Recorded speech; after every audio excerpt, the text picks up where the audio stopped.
The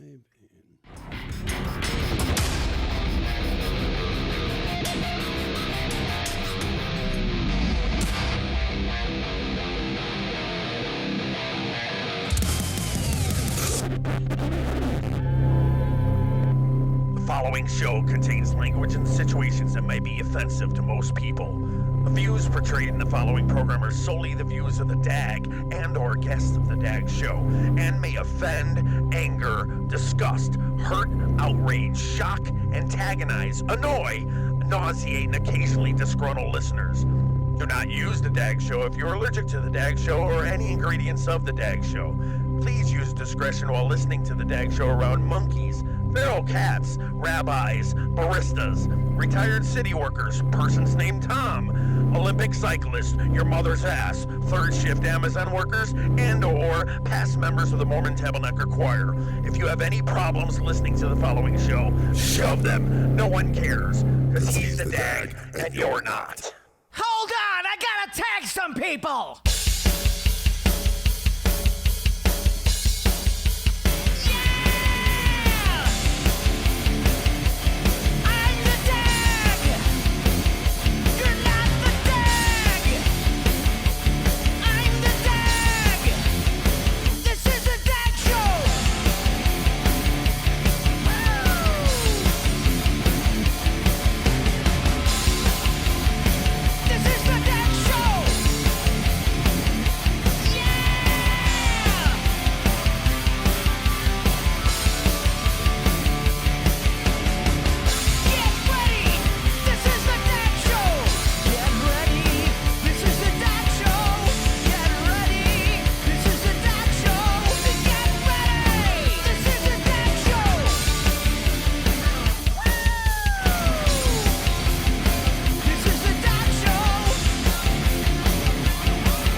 Except you people. Holy crap, we are live right here on the DAG Show. Good happy morning Sunday, everybody. Whatever, happy Father's morning Day. Sunday. Happy morning Sunday, everybody. What you're doing. I am the DAG right here live with you guys here today, and Ron Thomas is right here from Veilside and Blockchain Coalition. We're going to put on a good show. We're going to play a lot of music today. And we have a lot to talk. We've had a busy couple of weeks. Busy couple. How's your life been going the last few weeks? It's really been fantastic. But the good news is I have these Pop Rocks that we used to eat when we were kids. Hey, just Mikey ate them when he was a little man and with a can of Coke and died, dude. Don't. How's my mic sound? I don't know. Does it sound good? God, I sound beautiful. beautiful. How good you sound. I get to do this like I'm a.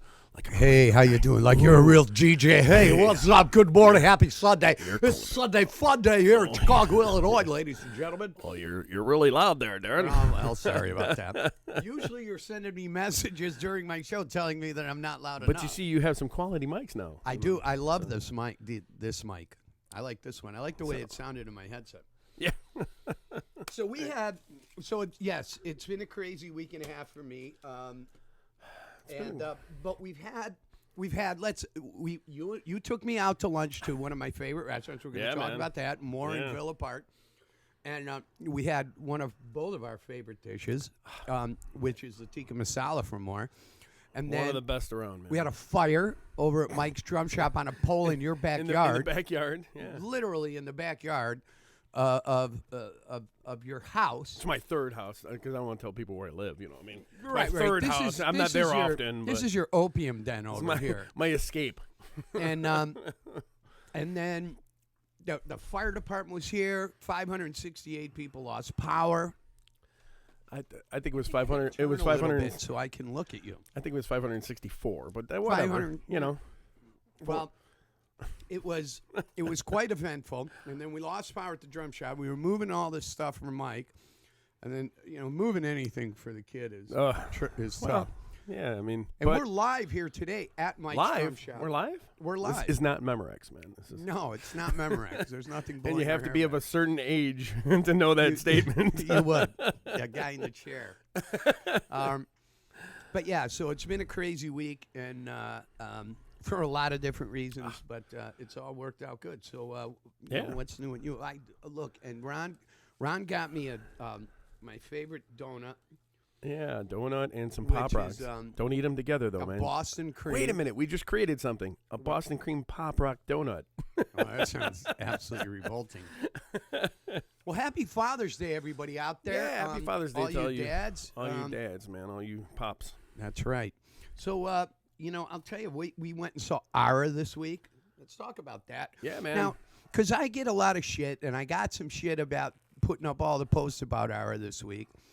Got a few messages of people going, "Oh, I thought you don't like. Thought you're an original band." Yeah, you don't like cover bands." Listen, man. I can waver. In fact, I can change my mind in like right now. I like you, Ron, and in 10 minutes I might not. Well, I hate you for 9 minutes, so it doesn't matter. So, but there are bands out there, and I talk about them all the time. You know, that are doing a great job, whether they're cover bands or not. Yep. So I'm not going to take that away from great bands who are doing good shit out there, you know? No. So Ara was amazing. And King Julian ran sound.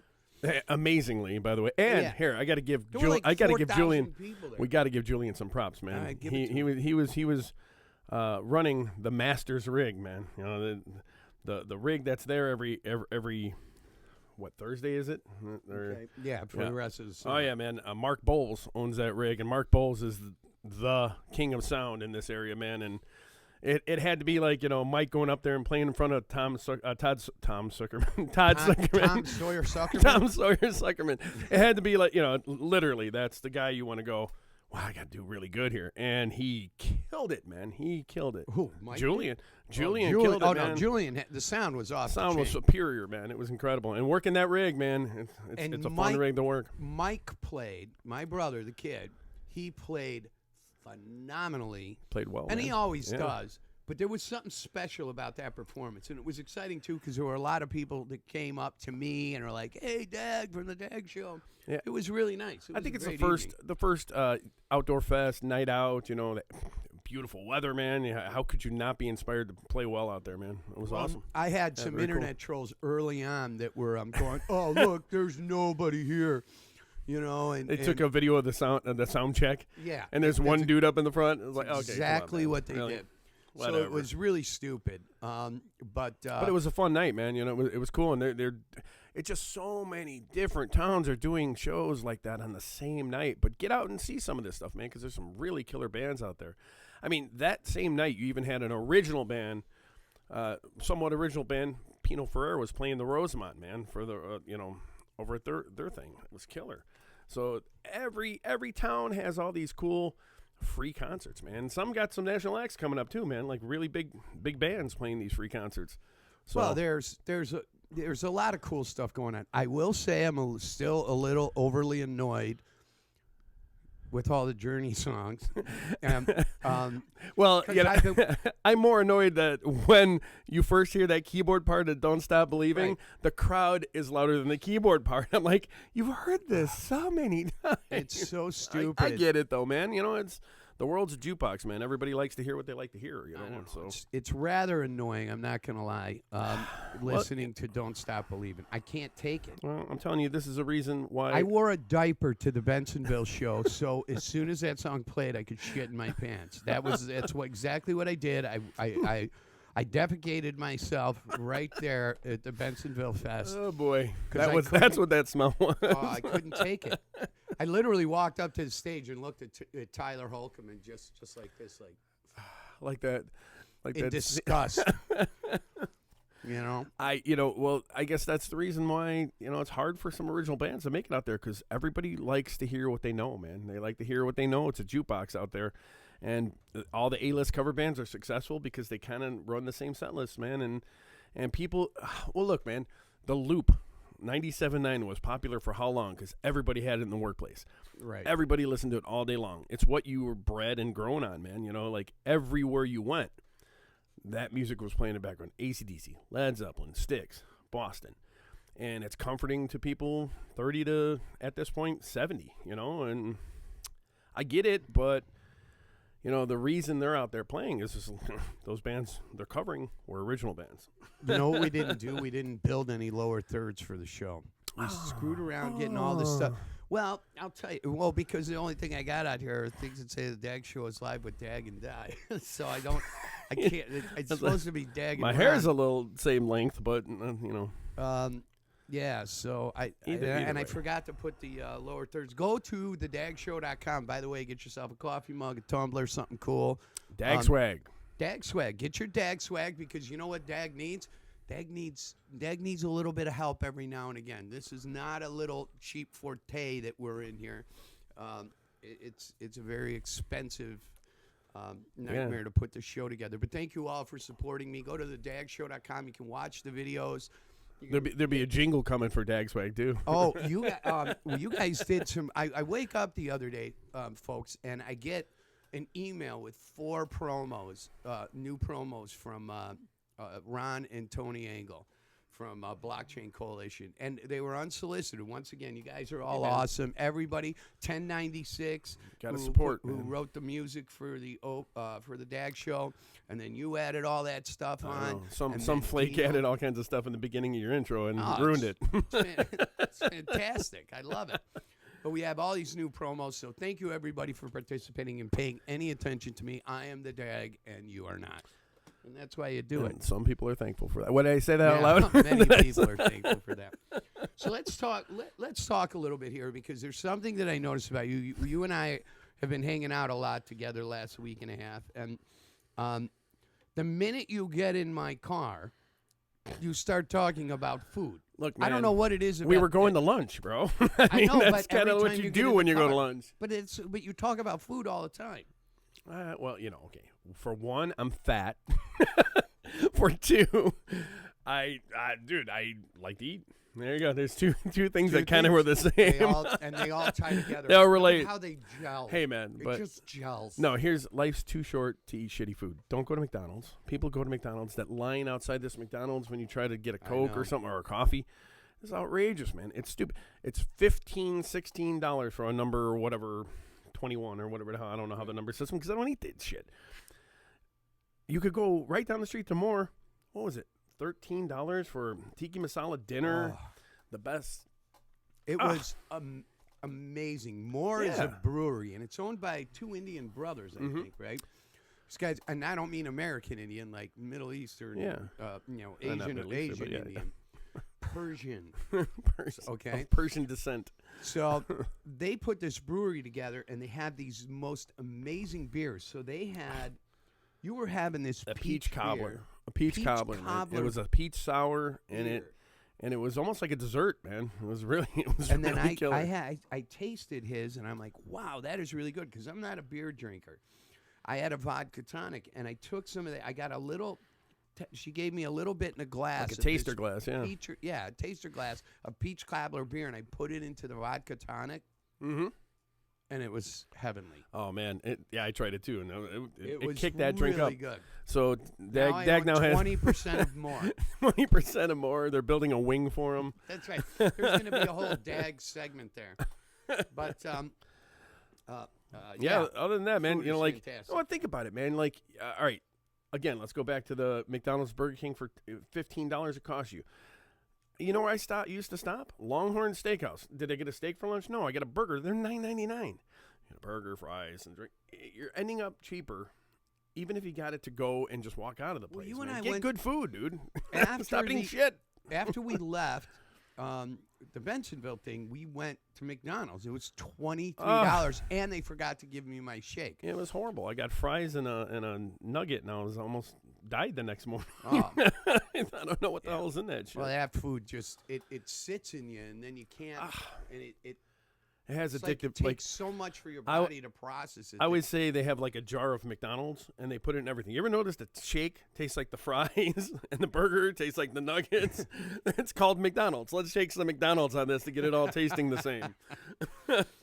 Well, listen, we're just getting started here. I want to talk about a band today, and well, actually, you tell me what we're gonna play first. You know what I think we should play first to get the show kicked off? Uh-oh. We should play Some old school. Tyler Holcomb. Yeah. Oh, there. And Even Dam better, man. 65, and we can play his video here. We'll get that one prepped, and then we'll throw that. Well, this is bad the boy singer from Mike's band, from Ara, you know, and the Dag's Depp. new project, the Depp project, man. So we got to talk about the Depp. and we'll do that when we Everybody's get back asking. from this video. But check this out, man. This is Tyler's original song. Yeah, Dam 65. Dam 65, and it's really good, man. We'll be right back here on the Dag Show.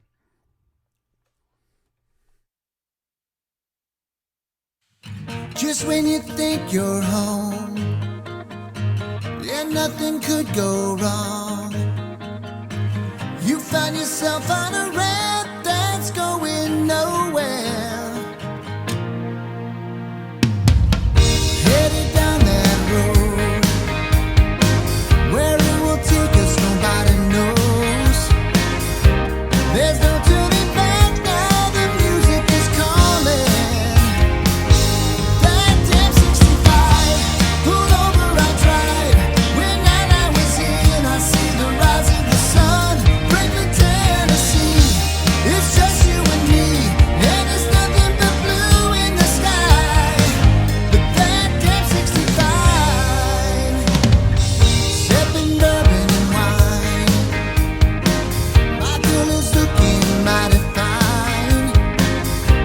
The weekend is over before it started.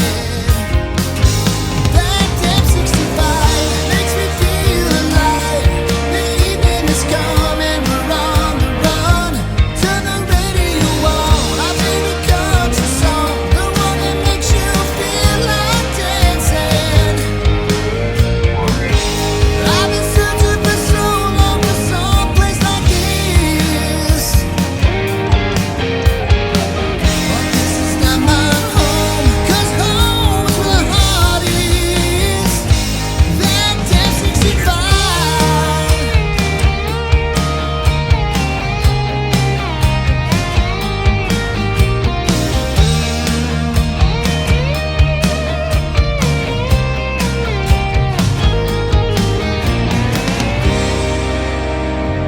Baby, I wanna stay. Don't let this magic fade away. Tomorrow will be here before you know it. That damn 65, pull over, I tried. When I was in, I see the rise of the sun. Franklin, Tennessee, look what you're doing to me. There's still nothing but blue in the sky. That damn 65 makes me feel alive. The evening is come and we're on the run. Turn the radio on, I'll play the country song, the one that makes you feel like dancing. But that damn 65.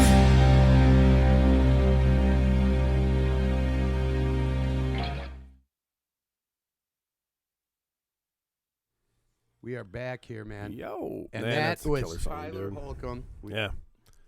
That 65. Damn Yep. 65. And Damn that he's 65. he's singing on the project. Pump that up a little bit. Yep. Yep. there There you we go. are. He's singing on the Depp project and Johnny him and- Depp? No, the Darren Edwards. Oh, project. I thought Johnny Depp was playing with you guys. So what we're talking about is we're talking about combining these efforts here because there's a whole bunch of great music that both of us have created, and Tyler's really excited about mine. I'm really excited about his, and a lot of cool things are really happening. I don't think our volumes are Yeah, good, no, they're are perfect, man. They're really good. Are they really good? Yep. Let me listen. Oh, they are. They're fantastic. Oh, yeah. See? Oh. Right, I just had to check, man. Talking to gotta- the guy who neurotically texts you every show. Put on your mic up. He's too loud. He's too loud. You go up another 6.4 dB. Do you It's think like I'm going to let the audio go out shitty? I got to tell you something here. So, we're closed, but one of the things that we've always done on the Dag Show, when Eric Huffman was on the show, and God bless him, he had a stroke, and he hasn't been on the show in 4 years. But he used to always bring beer, and we would, just kind of weird, kind of wild, different tasting beers. He was kind of a beer nut. I opened this thing up. It's called Watermelon Gun. It literally tastes like butt. Like, And I've tasted some butts, and this is worse than butt. It's horrible. It's horrible. But I'm going to drink the rest of it because it contains alcohol. So we're just going to, and I'm not all going right. to waste it. So, You know, welcome to Mike's Drum Shop on Right. Sunday. They're closed. Anyway, by the way, you know what I'd like to do, too, through this show at some point? Because this is the 36-hour show today. Because he doesn't open back up till Tuesday. oh, well, then it's a 48-hour It's show. 48-hour show. But Mike Dag sleeps. he has so many snare drums here. Oh, man. It's ridiculous. Hey, you know, and There's that's cymbals. It's crazy. that's the thing, though, man. Is like this is a drummer's paradise. Take it from a drummer who always looks for cool shit, Here, where's this cool logo? used gear to. There it is. Man, this is the boutique drum shop. Not just expensive stuff, but if you need Sonar, you need Tama, Premier, Chicago drum, man. Oh, Jim man. Moritz, man. He's Jim got is- custom stuff here, custom snare drums, and he used to work for Slingerland, as did his father and uncle, and he makes some quality killer drums, and they're here. You got Yamaha, SLP Tamas, you got Star Classics, a wall of snares, man. You know, and There's snares. There's used literally cymbals. got to be 100 snares. Yeah, in there's here. used cymbals, there's new cymbals, every accessory you need, drum and sets. the F note drum kit, which we We won't even get into that. I could do an hour on the show I just on love that drum that kit. so. It's crazy. But the Mike's Drum Shop, 108 East St. Charles Road in Villa Park, Illinois. They're open Tuesday through Saturday. Yeah. And it's a kid. He's a drummer from Ara. He's my brother. He's a drummer in the Dep. And the most knowledgeable dude, believe me, I've been playing all my life, and he could tell me things 10 times over what I ever knew. You have a question, you have something, you feel uncomfortable, and you've been playing for 20 years, and you're like, I don't know how to do this. Bring it in. Mike loves that kind of stuff. He loves questions like that. What can you do? What can you do? I have a part that need order custom stuff. Believe me, you're going to have a good time coming in here. Mike's Drum Shop. Yep. Villa Park, Illinois. I mean, Yeah. where else are you going to go? You're not going to Yeah. go anywhere else. Oh, hell no. You come to Mike's Drum You're Shop. going to go to Guitar Center and have the guy who sells guitar picks give you a snare drum? You're and gonna have you go to Guitar Center. You're gonna have an idiot Good who dude. doesn't even play an instrument talking to you about stupid nonsense tell that you- he knows nothing about. I'll tell you a quick story. I went into the Sam Ash over here in Lombard, and the kid in there, I had to bring it out to the front. And the kid at the front, it was a used drum that was sitting in there, and I knew it was something I wanted. And it was about a $200 drum. And he goes in the computer system. He goes, I don't know where it's at. I don't work in the drum department. It's not listed here yet. I said, do you want to sell this thing, or what do you want to do? Well, I don't know. You're gonna have to come back Thursday when the drum guy in the drum department's here. I go, it's Monday. I go, see, you want this just to say, you have a manager here? Well, I'll no, tell you- I'll he's at the one. He's at the other store. I'm telling you, I walked into the Guitar Center in Joliet, Illinois, right across from Louis Joliet Mall, and it was I know where you're at. Yeah. the most disgusting, revolting. Like they haven't vacuumed in there in 2 months. The nobody is giving you attention. Nobody knows anything about what they have on the shelves, and they quite frankly don't have much on the shelves. They got the used gear department. I mean, it was You know, just anybody who goes to these places knows terrible. this is the common story, and that's why online stuff. But here's the problem when you buy something online. Sweetwater's a great place, but can you touch it? Can you hear it? Can you feel it? Yeah, you could send it back, but do you want to go through all that bullshit? I personally don't. Come on in the Mike's Drum Shop, because any set you see set up here, he'll let You you, can set play. the whole damn thing up. Hey, I want to try it with those symbols over there. Go for it, man. You I know? dropped a very small piece of paper on the floor yesterday, and he about had a conniption fit. He's So like, "What? What? You're just dropping everything. You're dropping everything." So you don't have to worry about not vacuuming in 3 months. Oh, it this place happens is- every 3 minutes. The bedroom is spotless here at Mike's Drum Shop, which is at 108 East St. Charles Road. But in don't Villa drive Park. by just to use the bathroom. Villa Park, Illinois. And he has a reverb. They also have he has a reverb store. Yep, so under even if Mike you're Drum- not Drum in Shop. Illinois, Yeah. you can go to reverb.com and you can see most of his inventory. I think is up there. Yeah, And great he's- prices. He'll ship it. He's got the greatest selection of drum heads you could ever imagine. Ah. So All right. I Enough. got some notes here. So we talked about the crazy week. Yeah. We talked about more and the peach beer. Oh, What- we what didn't is talk funny- about the pecan maple beer. Oh, the pecan maple beer was The yummy. pecan maple It was a stout. stout. Henna. It was a Oh. little heavy for me. Yeah, that's why they only give you a little tiny bit. Well, see, this is what this thing is that I found. And I actually thought, I literally thought when I opened it up, because it said watermelon, that it was an energy drink or, kind of like a fruit punch drink. And then And then you realized found it out was it's the beer. exact opposite of an energy drink. It's It's the a, exact- hell with it, I'm not mowing the lawn today drink. That's it. I don't have any lawn to mow anymore. You don't need it when you live in your car. I was gonna buy you some of that fake carpet at Home Depot the other day. It's so ridiculous. So anyway, so you know what I heard? I heard a rumor. I seen a big red truck on your page, man. I heard Oh, a rumor yeah. that you're gonna go back on the road, man. Well, I'm considering doing a lease on a 2024 Peterbilt 579. I can do a 2-year contract, and I'll contract with this specific company. But Cool. oh my God, is that truck beautiful? It did look sexy, man. It's got the technology on this thing. It's maddening. It's ridiculous. Just about drives for you. It just about drives for you. It's short of it being a self-driving truck, it is just gorgeous. So they gave, so the ones they had in stock were what they had a blue one, but the blue color on the Peterbilt's kind of like a sissy blue. I don't like it. It's kind of a weak blue. The red one, oh man, Red it's pops, so man. nice. Going down the With all highway, that it's gonna be chrome. nice. Yeah. So, what do I have to lose at this point? I'll stay in my truck. I can park it anywhere, stay in hotels when I come into town, and have a better control over my schedule. So, although my schedule's been kicked, the job that I have right now, my day gig, I mean, I love that schedule. Yeah. But now that things in my personal life have changed, the place is too damn far for me to go to. Yeah. Based on where I'm going to be based out of now. Sure. And so I don't know. And I love, me. I love being on the road. The only thing I hate about being on the road is being away from the music scene. But Got a portable rig, man. That's got- what iPads and portable stuff. I showed you my rig that you could just set up. No I power, have- no nothing, and you're there. I have all this cool shit happening. Yeah. I'm working on a new, my own line of road cases, which are really cool. I don't know for sure if we're going to be able to come to terms on it, but I think we're getting close. And that being said, there's always I always got some iron in the fire to keep me busy and to subsidize my income. But Yeah. being on the road also pays really, really well. Oh, So, sure, man. Yeah, it's incredible money. So.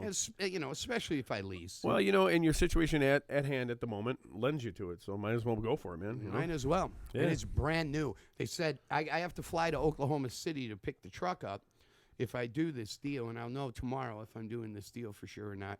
But I have to fly to Oklahoma City, pick up my truck, and they said the plastic. I said if so help me God, if I see anything on the seats, I'm gonna lose my mind if I fly all the way to Oklahoma. He If goes, you "The have to plastic." if you have to get your brother Mike to go in there and vacuum that truck, it's over. Mike gets like he looks in my car and he's like, God, you're a slob. Clean this up. And my And it's car, relatively clean. there's really nothing to clean. There are 2 iodized salt packets on the passenger seat. What when the we hell? went to Are McDonald's. you serious? Can't have that. Jesus, That's that's ridiculous. disgusting, man. Well, listen, I want to play. Some I know this band you can play. It's, Okay, how about? I've heard of them. Which one? This band you could play. You've heard of them?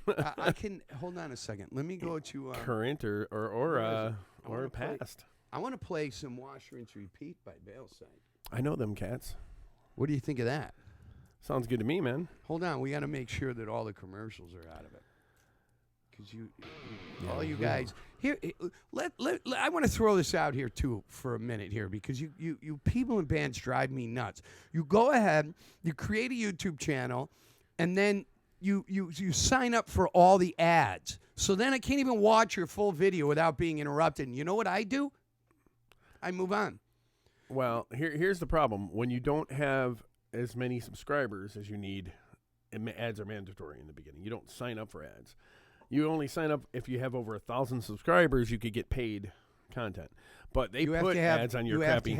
You have to have 1,000 subscribers and 4,000 hours of views in order Right. to monetize YouTube. Right. So when Or else they're going to throw crap ads on it. Now it's under no, your. you can turn the ads off. You don't have to. So take 'em. so can the watcher. So can the person watching it.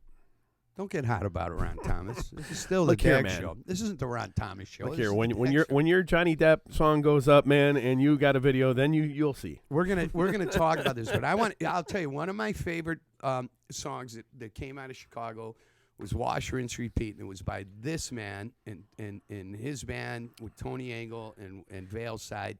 So I'm gonna go ahead. You liked it so much you put it in your intro. I did. It's actually in the intro of the song. Here's Veilside, Wash, Rinse, Repeat. We'll be right back here on the Dag Show. Hold on, did I get that? Yeah, I got it.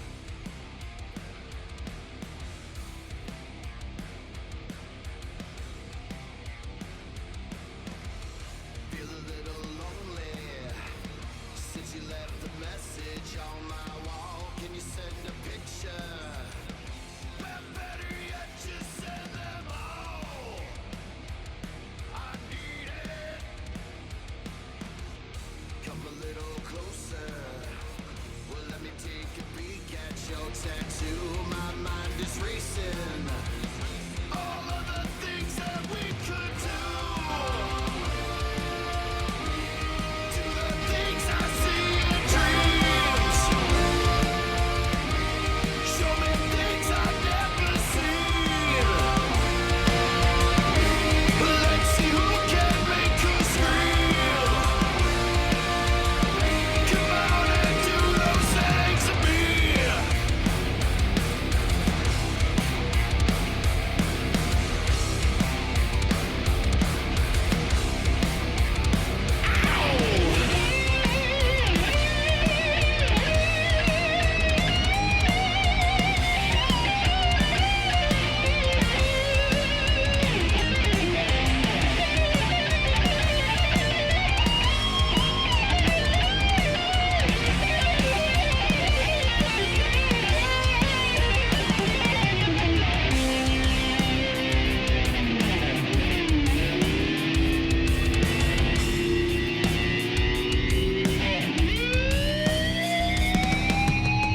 Come a little closer.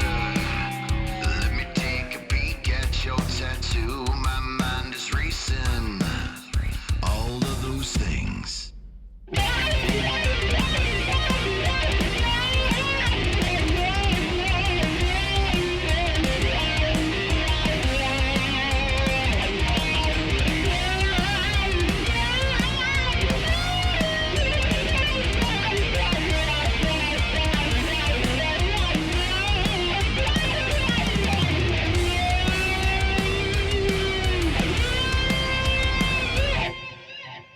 Seems you got my message.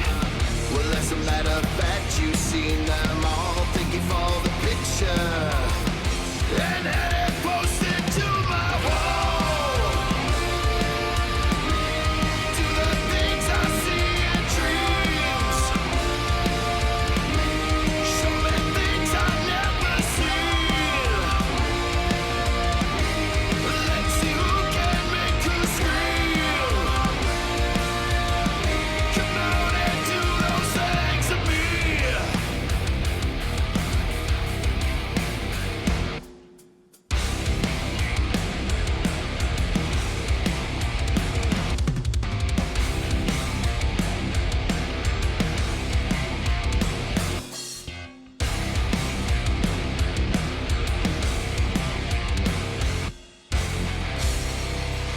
Ready or not, here I come. Brings back some memories there, Dag. That's what I am talking about. That is some Veilside. Now, the funny thing about the Veilside stuff is that when that came out, I hold on, I'm trying to get us there. When that came out, I had started doing my show. I don't know. Well, when I discovered it, it was 10 years ago. This is my 10-year anniversary of doing the Dag Show, by the way, everybody, on Facebook. You know what? All the shit that I Big dealt with on accomplishment, man. Facebook, that's huge for me to stick through Sure. this. I've had my Great pages accomplishment, man. completely removed 3 times. Yeah. And, you know, to be able to stick through it, and there were many times I was like, I don't want to do this anymore. This is a complete nightmare. Facebook is and they really got on my butt because I started doing the politics, right? All right, right. So that's when Facebook really started coming after me. Yeah. They weren't coming after me for playing music and No, being funny, or right. whatever, which is how this originally started. Well, this show originally started as the Dag Nabbit Music Mayhem on 92.7 in 1996. With it was a Dag Nabbit Music Mayhem with Linda and Darren. I remember your cousin turned me on. Jeff turned me on Yeah. to that show, man. Back then, Jeff- you played JD. Valeside. You played Valeside off of this time back then. Yeah. Back in the day. It was and it was good to be. It really felt good to be part. Because the only other person who was playing really original music in Chicago was Richard Milne, who I made fun of incessantly on the radio. Because he was on 93.1, I was on 92.7. I made fun of Richard all the time. And then he wound up writing an article for my paper, and it turns out he was like the nicest guy in the world and probably one of the most musically astute people when it comes to having a good Yeah. ear. But anyway, playing new music was what we were all about. I had Showcase Midwest, which I had gotten from North Johnson, and owning a paper is a struggle. All the guys who have owned these papers, The Rock or Showcase Illinois Midwest, Entertainer, Illinois Entertainer, The Reader, what was Bartley Akino's Suburban Nightlife. Suburban Nightlife, yeah. I mean, these guys, they were all my friends, and we all struggled to go to press and print 10, 15,000 copies every month, and get paid from advertising. But here's the big difference. It was happening, man. There's nothing close to that happening right now, man. And well, there's this. The yeah, Dag. I'm talking about This is paper, important. print. Like all the magazines. Illinois Entertainer is still there. They're struggling too, man. But I give it to them. I give it to Mike and all them guys over there, and John. And they're doing it, man. They're keeping it going. But half the problem is everybody wants to say original bands are scarce right now, but guess what? They're not, man. They're not. They're not. They're all They just over the Chicago. The Chicago scene is full of indie rock, indie pop. The suburban There's scene some and there's some Chicago. great metal. There's hardcore and punk all over the place, man. We got Noah Corona doing punk rock tacos here in Villa Park. 15, 20 bands every Saturday night. So there's no shortage of these bands. There's a shortage of stuff like this, like what you're doing, man. Like people who really have the heart to do it. Shortage of people promoting it, and shortage of people actually going to see it. And it's not because they're not good bands. There's some friggin' great bands out there, man. Kevin Lee and the Kings. Love Kevin Lee and the Pino Kings. for a He's gonna Bone be on the Shaker. show. I mean, dude, there's bands like Diamond Rex who are still around, still out doing shows, Here's- man. And, You just mentioned Bone Shakers, and I want to mention them because, I talk to a lot of people about them, and I know Bob Koza. In fact, the guy who was busting my chops online was Bob Koza about it, and he's not wrong for giving me a hard time. But he's a drummer in Bone Shakers, and I had come across a couple of their videos, and so people get, especially musicians get a little hypercritical against one another, and they're like, well, this band's not that good, and then I stumble across this song that Bone Shakers is doing, and I really liked it. Yeah. I really dug they it. got some really good music, man. And is it the most? It's not. Here's what Dude. aggravates me about people being critical. They want everything to be prolific, the best. You're supposed to write a song like You- Zeppelin or Pink Floyd. All the greatest songs. Do you ever see the comedians who come up and go, every song on earth can be played in 3 chords? Yeah. And they go and they do it, right?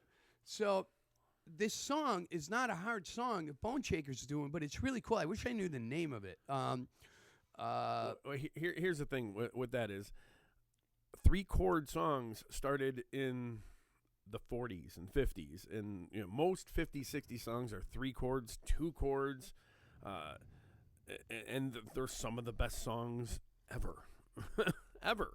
And you went to blockchain. That's what you did instead of. Well, this I went here because Yeah. I wanna we were gonna no, don't play it yet. Right. Go ahead. I'll let So- this commercial run out. So, like everybody wants to get on a band. You have to write this big, prolific, epic song. That's the best thing. No, you got to write a song. Yeah, that's all you got to do. just You gotta got to write write a a song. Writing a song isn't about writing it for someone else, and that's where pop is at this point in time. A country and pop is at a point where 5 songwriters, 4, even rap and R&B at this point, 4 or 5 people go, this is what people want to hear. We're going to write it for that. It's not what it's supposed to be. That's not what rock and roll is all about, man. The vibe of rock and roll, the vibe of where rock and roll goes. If you put 3 chords together and you sing over it and it makes you get a little bit of goosebumps, like, look at that. Just saying it gave me good. If it gives you that feeling to write a song with 3 chords and sing some words over it, and you think that any one person wants to hear that and feel any better, that's what songwriting is about. Well, see, this is why I think it was important to have you on the show, because what I don't think a lot of people know about what you and Tony Angle are doing, and what you have been doing a long time, is you're a writer. You write lyrics, you play guitar, you play drums. You're the drummer in Veilside. You're the drummer in Blockchain Coalition, but you're the writer. You have created a lot of this music, and you're not just creating it for yourself. You're doing stuff for television, for movies, and those are avenues that bands, I think, ignore sometimes because they feel like they're maybe selling out or something. Oh yeah, well, I thought the same thing right in the beginning. Like we got a record deal from Frontiers Records back in Veilside, and they threw a crap ton of money at us and said, "Hey, come on, we want you to tour Europe." And we were all close to 50, or most of us were over 50 at that point. And we're like, we got lives. Everybody in the band's making close to $100,000 or more a year. We're not going to take, this record, and when it's all done, tour on $48,000. So then the owner tells us in a conversation, "Hey, if Veilside ever breaks up, anything ever happens, you guys seem like you're the main songwriters. Will you come write for us?" And they originally want us to write for other bands that are on the label. I won't name that. He said cannot write a song to save them their lives anymore. So they take other people. Well, write how the does songs. a band get signed to a label who can't write a song? That's That the just craziest seems thing. fucking stupid Well, to me. you think about it like this: Billy Joel can write a song. He hasn't put an album out in 25 years or whatever it is. He could write a song. He could probably write the biggest hit in the world. Elton John, same thing. What's the last thing he did? "Can You Feel the Love Tonight" from or the Tarzan, or Phil Collins did the Tarzan song. They're writing for Disney because Disney's throwing $10 million, $20, $40, $50 million at them. Then they write a song, and then Phil Collins' Tarzan song, that wasn't anything. "Can You Feel the Love Tonight," probably one of the biggest hits ever from The Lion King. And how come you can't just do that tomorrow? Well, part of it's laziness. They're old at this point, 75 years old, 70. Don't want to do it anymore. Phil Collins can't even move around on stage. He's sat in a chair at his the other concert thing here is, in Chicago. Let's go to Motley Crue. Motley Crue has been on this comeback tour, which they were never supposed to come back and do, and haven't put out an ounce of new music. Now, who else? Well, now they're writing with John Five. They're going to do 2-3 songs because everybody's bitching about it. Guns N' Roses, 8 years they've been on this reunion tour. You think, how easy is it? Now, Duff McKagan has a new album out right now. Slash has had 3 albums in the time Guns N' Roses has been None back of them together. sold, though. No, yeah, he's done pretty well. Miles Kennedy no. singing vocals. Here's the thing. They Haven't sold like Guns N' Roses they won't. is what I mean. But now, why have you not? I know it's the Axl thing and all that, but money, man. You just put a couple new songs into the mix. Sometimes it's hard for people to work together. And, that's what it boils down to, and that's why there's a bunch of cover bands out in this scene, and a lot of them are made up of guys who used to be in original bands. Not really Ara so much. Ara came from Infinity. They were kind of always that way. They might have done original stuff way back in the 80s before Infinity was around. Some of the bigger bands didn't, but Seventh Heaven was always an original band. But they still write originals to this day. Good originals, and play them in their set. Original music, every one of these bands can write an original song. Everybody They in just all these choose bands, not to. Well, they used to because be in original bands. And they had great music and great songs. By the way, I want to throw this out to Kevin Connor. Because Kevin Connor said to me the other night, I saw him. I was walking to my car, and he was grabbing his stuff, and he said, "Listen, I heard the new song that you did, and it's really, really good." And he goes, "I can't write a song to save my life." He goes, "I can play any song you can mention, but I can't write a song." I do believe that there are people who just cannot. don't. Well, can't put that concept here, let me explain this, because I think this is an interesting topic here for a minute. I was very prolific in writing. I wrote through the 90s. I couldn't stop writing a song. Yeah. I just couldn't. And then it's like I lost my inspiration. Well, now I'm re-inspired, not only to write, but what it re-inspired me, I think, is my relationship with Tyler Holcomb, who took What About the Children, wait till you hear this release. It's amazing. It's incredible. And now it's inspired me to write new songs. And I'm writing, I wrote a new song about meeting Di called Around the Corner, because that's literally how he met. Yeah. And that song's awesome. Now all of a sudden I can't stop writing. So there are certain things I think that are triggers to get people to write. Now some people don't feel compelled to express themselves or be emotional, and I'm going to touch on this later because this really relates to somebody saying, why would you, I put that picture up of me and her last night, for shits and giggles. I miss the situation. Don't get me wrong. Quite frankly, we were the most gorgeous couple in all of Chicago. At least half of you were. But, this song inspired me, so I can't get her off my mind, even if I want to. Okay. And we're excited about doing it. But the point is it takes those little. She had said to. I'll tell you what's funny about this. So she had said to me 2.5 weeks ago, you haven't written a song about me, and I said, I gotta be inspired, and it's not about inspiring me with good or bad or this. There's just got to be something that triggers it, and there was something that triggered it, right? Yeah. You know what that was, but that's private. Sure. It's very private. But somebody had said, why would you make your life so public? And I said, without any of all the things I've done for 30 years in radio and on Facebook, I don't know that I would be inspired to write today. I would just get in my semi and I would drive across the country and forget about all of you. That's kind of, and that's what a lot of these people do, man. A lot of these people, either you never could write, or you lost the ability to write, and nothing inspires you. You could think about any job, anything. You never want to do that again. I know a guy who went to mechanic school as a master mechanic, came to work with me doing plumbing. He's like, I'm done. I don't never want to touch a wrench again in my life, and I see that. You could fall out of love with anything. With a guitar, with a wrench, with a woman, you could fall out of love with it, and you could become uninspired. And I get like you said, Kevin can't write a song, can't.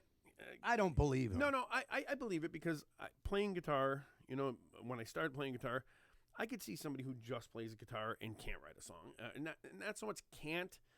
They need help, and that's the they just don't have.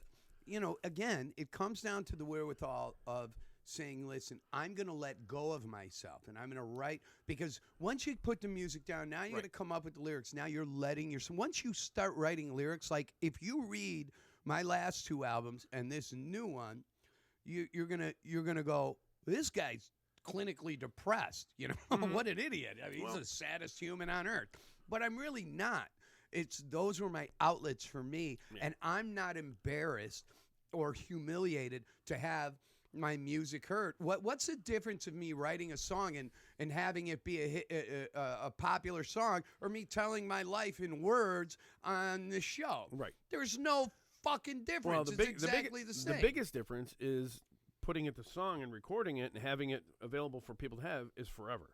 Well, so is this. Once I'm I don't immortalized on the internet every time I do a show. It never goes away. Maybe Facebook goes down, then all that shit's lost. So you recorded something, it's on disc, it's on whatever, Yeah, it's I see on a what you're physical saying. copy. It's something that you feel. There's no reason anybody writes a song unless those reasons I said prior, like an R&B, like Rihanna's writer or something like that, where they just go, well, young girls are going to like this or this or that. Or Taylor Swift goes, hey, she's a great songwriter. Hands down, Taylor Swift. I'm never going to make fun of that woman for the simple fact is she's the most famous human on earth. Not only, even if she Right wasn't, she writes all her stuff. Yeah. She sings it all. When she plays live, she plays live. There's no tracks. She hires the right musicians to play with her. I will never fault that for the simple fact is she is writing what she wants. Is she right? Is she going, okay, well, it's a breakup song and I know kids are going to love this? Probably, but if I had the outlet to make $10 million every time an album come out, I'd do the damn same thing. You would jump on that? What are you talking about? I I don't know what you mean. I would be like, that I'm going to make write. any sense to me. Sure, I'm going to write exactly what the kids want to hear. And I'm kind of doing that now. We're kind of doing that now with this project we're doing. We're writing what they're telling us to write. but am I still putting me in it? We have the luxury to where this company comes and they tell us, hey, I need a cover of this song. It doesn't have to be exact straight cover. It could do this. And that's a good thing, you know, and just writing songs in general is a lifetime goal. And like what you're bringing up here right now, I'll give you a little background on this. He's about to play a song that I wrote probably 35 years ago. Does it sound like a 35-year-old song? Probably not, because I have great musicians in my band. If I wasn't a songwriter, they'll take my idea and push it further, which is what Kevin can easily do in something like ours. If they wanted to write an original song, he has Tyler with him. He has Kevin Christ with him. Jim. Yeah, he's got surrounded by a lot of musicians around talent. him that all you have to do. Michael Jackson, you know how he wrote songs? Same way Tony Ingle does. You know, literally, Tony Ingle doesn't play an instrument. He plays a little guitar. He'll come in and he'll go, da, da, da, da, or he'll sing a melody. Right. And then we'll write the song around his melody.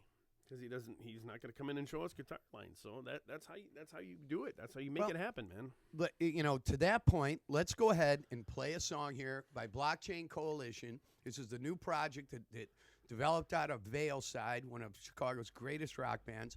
And this is Hold On, man. And I love this. I got to hear, I'm very fortunate because I got to hear a lot of these tracks before they were ever released. And I was so excited to break them. But let's break it right now. And this is Hold On by Blockchain Coalition. This is the Dag Show with Dag and Ron today. We'll be right back here. Enjoy.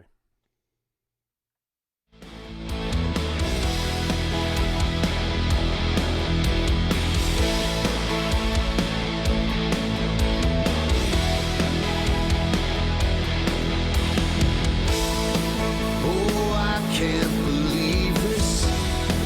Took me years to figure out. It's more to life than I'm living, more to dreams than I know about.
know that they had That is what I am freaking talking about. they had to put a vice grips on my private parts to get those high notes out. Hit those high notes.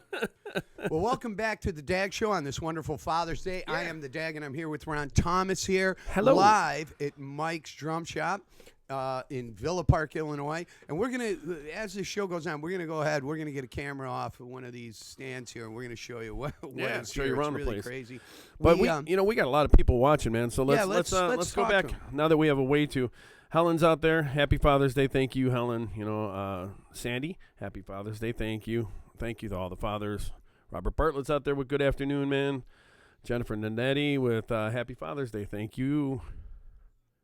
Ron Townsend just with a dag.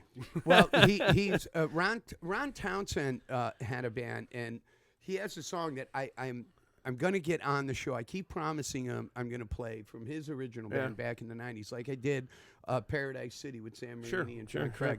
His music's really, really good, and what I'm trying to do is assemble this in takes, but there's been so much going on in my life that you got to understand.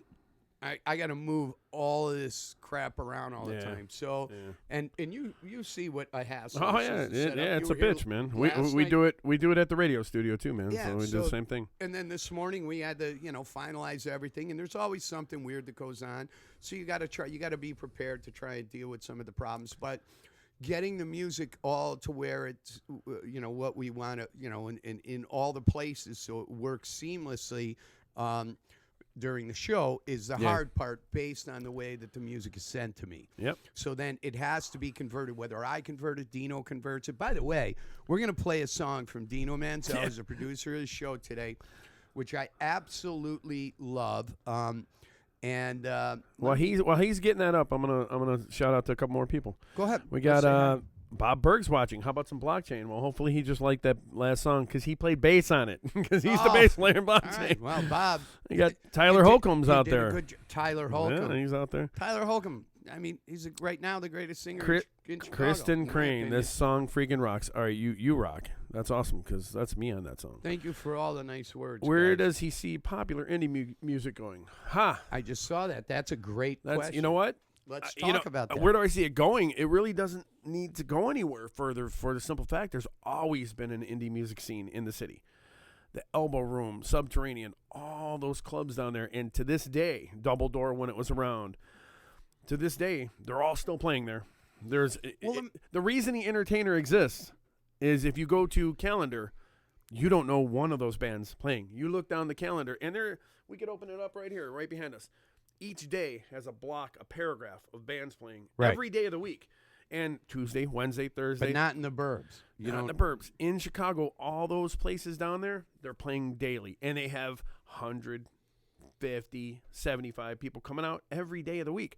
So indie music, it's gonna always be there, and it'll be what it is. It hasn't changed since they called The Cure indie, emo indie. It hasn't changed, and it just it's pop with an industrial edge, kind of weird, odd industrial edge to it. So well, I love indie music, and I always have, and I think indie music. It's kind of funny how the name was coined because if you go back into the mid '90s when when independent labels really started to grow, they had a really good 5 to 7 year run until the music crash. People don't realize there was a big music industry crash at the end of the '90s with Napster and Limelight, who were just basically, this is when everybody got their hair in a bunch over Lars Ulrich. Everyone was pissed at him, but he was fucking right. He was absolutely right. But then by 2004, these new things came out. Facebook came out. YouTube came out. And these new opportunities to promote yourself. And I've talked about this on the show before. There was this wonderful interview with Pat Monahan and Howard Stern. And Pat Monahan said, and this is From Train, right? Yeah. Mm-hmm. And I remember that interview. Huge. And he says, we don't make money touring. He goes, we're lucky to break even on a tour because it costs millions of dollars for us to show up at one venue. Yeah. He goes, so those ticket sales are really critical to us. He goes, but if we don't sell CDs. We'll sell one song here or there for 99 cents. He goes, so we're not getting rich doing that. He goes, we have to sell merch. If we don't sell merch, we make no money. Isn't that Yeah. crazy? Well, I mean, here's one of you're the you're preaching to the choir, even on a Oh, lower level right. here about Yeah. selling merch to make money, because that's kind of where it's at this point. All right, you got diehards that want to open a physical copy, like I'm sit one here of like those this, guys. and you open it and you take a look in this, and we have liner notes, and art, real art, made by an artist, not some plastered through. I want to physically see who wrote the song. I want to see who Right. played on it. Lyrics Who if you got lyrics. produced Who it, produced it? Where yeah. did you record it? Some people don't give two halves of anything. You know what I mean? So I get both sides, and they want it digitally. And some don't even want it digitally. Some don't even want to listen. They want to come out to see you and support you, and that's it. The coolest new thing, if you're making a new album, do not. My advice is don't put out a CD anymore. I mean, they're cheap to make, so maybe you can have it, but Yeah, that have shouldn't be your primary focus. A soft amount of them. Yeah. Nothing crazy. But you can put an entire CD now on your new album download on a card, and you literally touch the card like a credit card to your phone, like you tap your card. Do you have one? Literally right here, man. This is basically where it all boils down. Hold on, he's pulling it out. I'm pulling the card out. Right there. So that is called a drop card. It has a code on the back of it. These aren't the ones where cause Oh, this isn't the one that you tap to your phone. but the one you tap to your phone, that I own, and I could tap it to your phone, Right. And then that's fine. You can't hand those out because those are expensive. No, way more than a No, CD. they're like $3 a piece, and it's just one tap, and you get, and Yeah. that's it. Now where you shared from there. Right. And Is the beyond- the lesser inexpensive way, like you guys got a single coming out.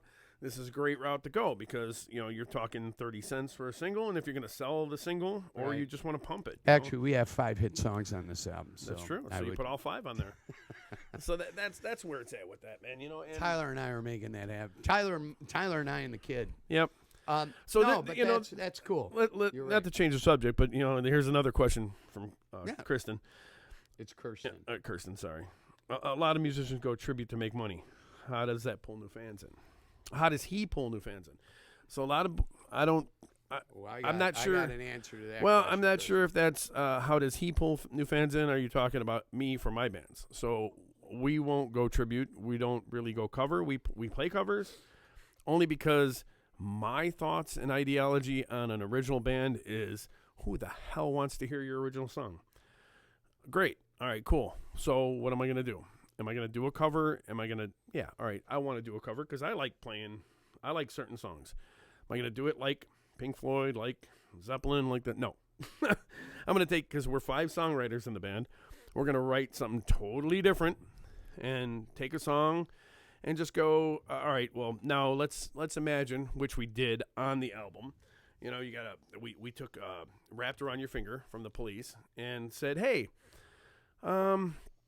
what if Pink Floyd did Wrapped Around Your Finger? And stuff like that to make it fun and new Now that's, and make it original. See, that's one of the things that you do, and you send me a lot of these cuts, and I'm never allowed to share them for Yeah. obvious reasons because they're being used for television Sure. and movie. You guys are really good at, and this is something I'm not good at, literally thinking like that, going, here's a Daryl Hall and John Oates song. Let's see if we can make it like Led Zeppelin. You know? Right. Or with Veilside, we could take a Kansas song and make Right. it like Iron Maiden. It's madness to me, and Yeah. it's Yeah. cool. It's cool as hell because, again, we were talking about songwriting. There's this, either you have the creative wherewithal to let go and to open up, or maybe you don't. You're not even that creative. Maybe you're Yeah. just good at replicating. Sure. But to be able to be creative. Not only be a songwriter, but then see other people's songs that, like Hall & Oates, which you guys have done some stuff with their music that's incredible Yeah. for We did a television. deep, dark version. It's on YouTube too. If you go to the Blockchain Coalition channel on YouTube, you'll see Wrapped Around Your Finger and Hall & Oates done in an eerie, strange, like stalker version. What's version that of the other song. song by Blockchain? All That I Own, right? All That I Know. All That I Know. Known. No, I can't remember that. So yeah, answer your question in a nutshell.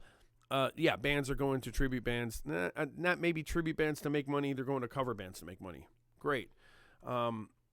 there's not a lot of money to be made in the original. If you're looking to make money doing this, doing what you love, original music isn't where it's at probably. Unless you're going to brand yourself kind of like we did with Veilside over 17 years and make a whole lot of money towards the end and make decent money. So we have 5 CDs that we printed 2,500 CDs each, and we probably have about 40 CDs total of all 5 CDs. Okay, so I want to touch on this because, yes, if you want to be an original artist, this is a labor of love. If you think about the money and you think about what you may or may not deserve, get out of the business.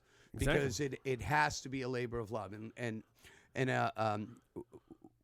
I saw something on Facebook the other day that really resonated with me, and it was about hobbies. It was this remark about hobbies, and it kind of went like this. It was, don't ever let people tell you that what you do on the side beyond your job is a hobby if you love it. If you love it, it's a part of you, and it's part of the way this was. It was kind of a religious. This is going to aggravate you, but it said this is what God's plan was for you. So whatever the universe had planned for you to be a musician, it's part of your plan. It's not a hobby. It's a part of who you are and what you were put here for.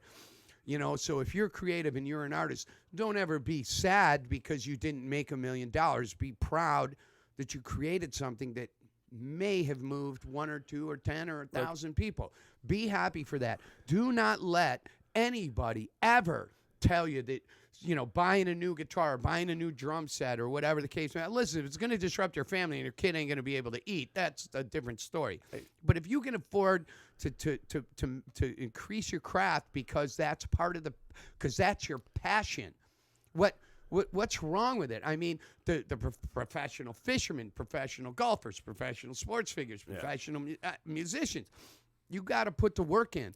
But if you have an expectation, you want a desire, in order to really be excited about things, you want a desire. If let's say you like to fish, you desire to go out and catch that biggest fish. You may not be the guy who wants to go on the bass tour, bass tracker bass tour, but you want to catch that muskie, right? Yeah. You want to break your buddy's record. That's your passion. You love it.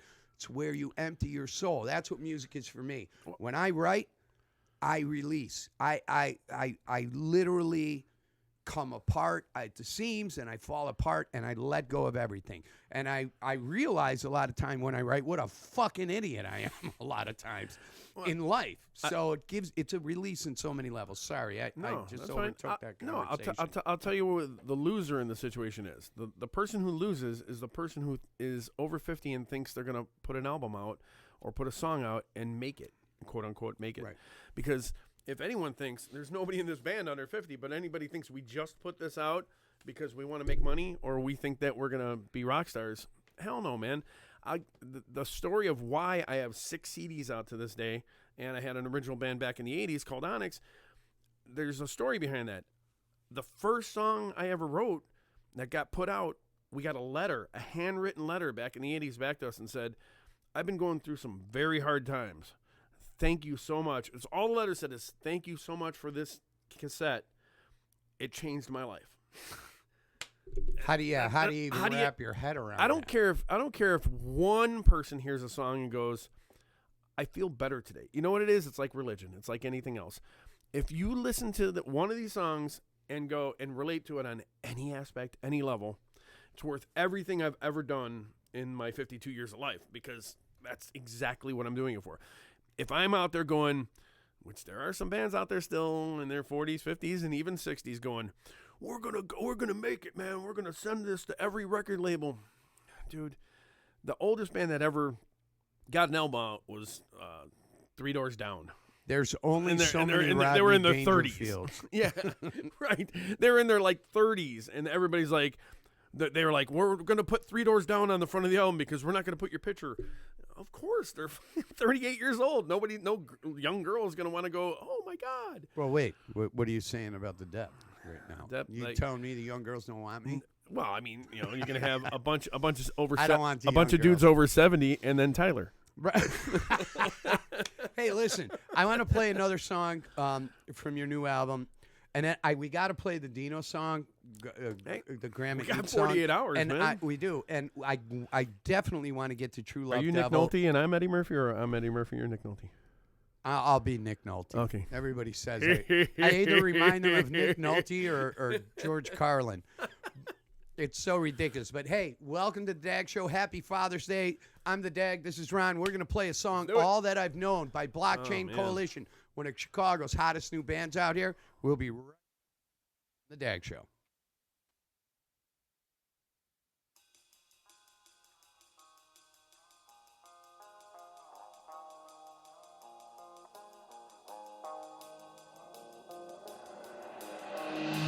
Pain and suffering, trial by fire, tribulations coming in tonight. Simple playthings, simple pride, and now it's over, bringing tears to life. As soon as it's right, it's going away, and it won't come back, no matter what I'm saying. All that I've known, left so alone, love has clearly died.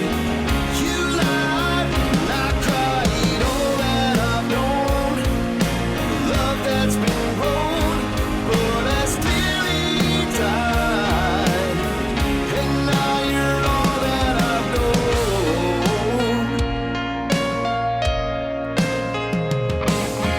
Time's a healer, time's a liar.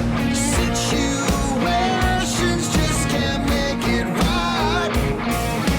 Broken promise, broken ties, crashes down and brings it all to light.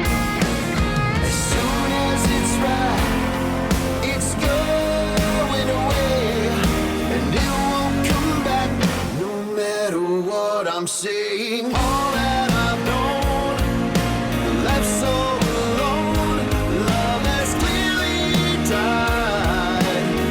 You lied, and I cried. All that I've known, love that's been grown, but has clearly died. And now you're all that I've known.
Back here on the Dag Show. Thank you for joining us. And I couldn't be happy. Happy Father's Day, Ron. I Happy know you're Father's the Day, dad of Dag. 34 kids. Yeah.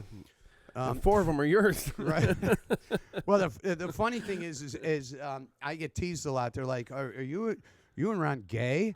I'm like, "No, we're not gay." Yeah, I'm not gay or headed that way, but I'm crazy about that. Oh, yeah, what are you gonna do? I mean, fuck.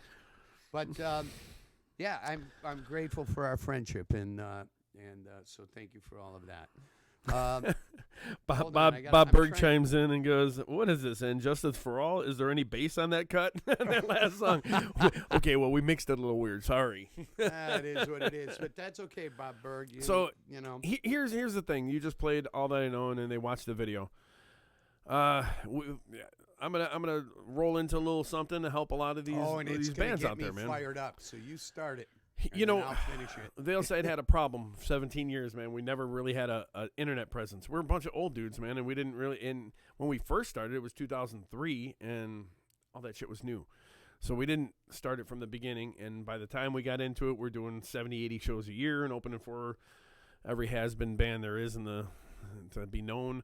And we didn't really have the time, and we didn't have anybody controlling it. So the first thing we did with Blockchain is just kept putting videos out. Video, do this. Before we even had an album out, we had 2 or 3 videos. So how do we do that? You know, there's cheap ways to do it, and there's expensive ways to do it. You could put killer great videos and have them produced like 1096, probably one of the best around that when it comes down to videos, the best production, the best way they do it, and the best audio. Or jump on the app Fiverr, man. You know, download the Fiverr app. There's millions of people out there that want to do a lyric video to yours, like Tyler's video, where he cut in some stuff with the lyric video. It'll cost you less than $100, man. You know, just to get a video out there. And Well, and this is an argument I have with people in the music business all the time.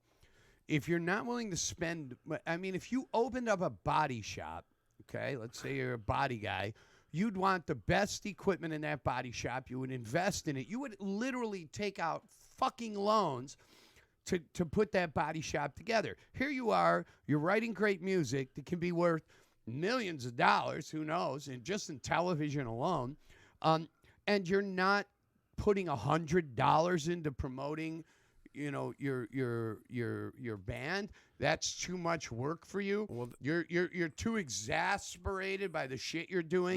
that's the problem. You gotta do it, and the rest of the marketing is free. Twitter is free, Instagram is free, Facebook is free, Rumble is free, TikTok is free. All these places you can post this shit everywhere. Get on it, guys. Stop the nonsense. Stop it. Listen to Uncle Dag. Uncle Dag knows what he's talking about.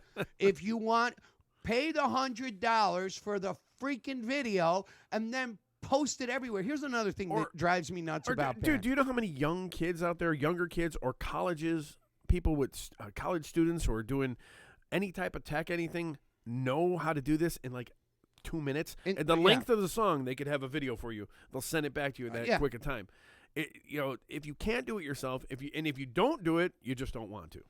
Well, yeah, this is where bands, this complacency with bands aggravates me beyond all comprehension, because they come to me and they talk to me and they're like, hey, man, what do you think of my song? I go, okay, your song's okay, but you could have done better in the studio with the audio quality. Maybe you should talk to somebody else. All right, so there's one. And then 2 is, let's say the audio quality comes to me and it's good, and you just gotta, well, like, kind of with like, hold on, aggravates me that there's not a lyric video with it or some kind of video with it on your song. Right. My point is that I'm doing a show here, and there isn't anybody in Chicago that's as cool as me doing this, right? There's nobody doing it. Yeah. I mean, I'm being facetious and sarcastic just because that's what I do. But you know what I believe about myself and what I don't. Sure. Anyway, but when I want to play your song, I want to have something that engages the audience. Right. Otherwise, I lose them. People's attention spans are short. Yep. They're almost non-existent. You know, there was a study done in 2004 when YouTube came out, and they said, man, you were keeping people active on videos for like 40 minutes. By 2007, it was down to 13 minutes. By 2011, it was down to fucking 45 seconds. So if you can't engage somebody in instantly, and you don't have something I can look at, you're screwed. Well, yeah, with Hold On, we decided, hey, we're going to release a single and just get it out there before. That was the day the album came out. So we're like, all right, we're going to do videos for other songs. And we're in the process of doing a couple real videos for other songs, live videos, integrated, some real cool stuff coming on videos for Blockchain. It's not over. This album's going to stretch throughout the rest of the year and into next, because we're already writing the next one and half recorded. So the 2 covers that are on the album, we learned that, because you could look at your YouTube analytics and go, all right, well, the one that just has the album cover, all right, you're getting this many views. The one that has the lyric video, you're getting this many views. And C, so when I put out one of the covers, the Hall & Oates tune, Man Eater, you literally look up the video on our page, and it's me walking through the woods at night recording and looking at the moon and stuff. Right. And because people, and that has way more views than the one And that doesn't have a video I'm with going to it. tell you this. That is a piece of garbage video, It's horrible. but it keeps you. You're at always least it waiting keeps for me- something to happen. It keeps me engaged. Yeah. So guys, yeah, like 1096, Anthony Frank. Amazing. He puts man. these videos together. Amazing. And one of the greatest bands out of Chicago ever that Yeah. nobody's heard of, but they're Yep. all older guys like us. And you got to get out there, and it's hard to get gigs for original bands. And I could circle around this all day long. We could spend the 48 hours that we have. This is going by the on- way, the 48-hour show of Dag and Ron here at Mike's Drum Shop. Hold on, let me It's gonna have to feature Dino's hold song on. soon. I think I gotta throw this in. We need to actually put this in right now. Yeah. So we can. You're good. I'm good. Yep. Oh, okay. Did you just tap me on the arm? Yeah. Hold on. I let me- actually rubbed your knee. that was fantastic. All right, here. Let's do this. What you just said is one of the most insanely idiotic things I have ever heard. At no point in your rambling, incoherent See? response were you even close to anything Context is a little that off, could but be okay. considered a rational thought. It didn't even have any. Everyone in this room Just wanted to play it. is now dumber for having listened to it. God have mercy on your Gives me soul. time to pour a blue moon. Anyway, yeah, we're live at Mike's Drum Shop here in Villa Park, and we got to make sure that we keep pumping my brother's man. fucking shop. Sure, that's where Because it's at. he's letting us do this here, and I appreciate it. Mike's Drum Shop, Villa Park, Illinois, 108 East St. Charles Road, and we got to get to my national sponsor here soon, Oh boy. which we talked about Last night. the other day. Yeah, In- last in the the other wee hours day. of the morning. Right, in when the we were wee setting up for hours. the show. in the wee hours. But Speaking of wee hours. speaking of wee hours, let me go ahead. I'm supposed to pull this. Uh-oh. Kirsten said he's so talented and sexy. Is that you she's talking about? Nice. Yeah, look at it. It's got to be you. It ain't me. It ain't me. You know it ain't me. All right, guys. So listen, here, let's do a split screen too, so we can do this. And We already then, got you walking across the screen, so that's cool too. Did you?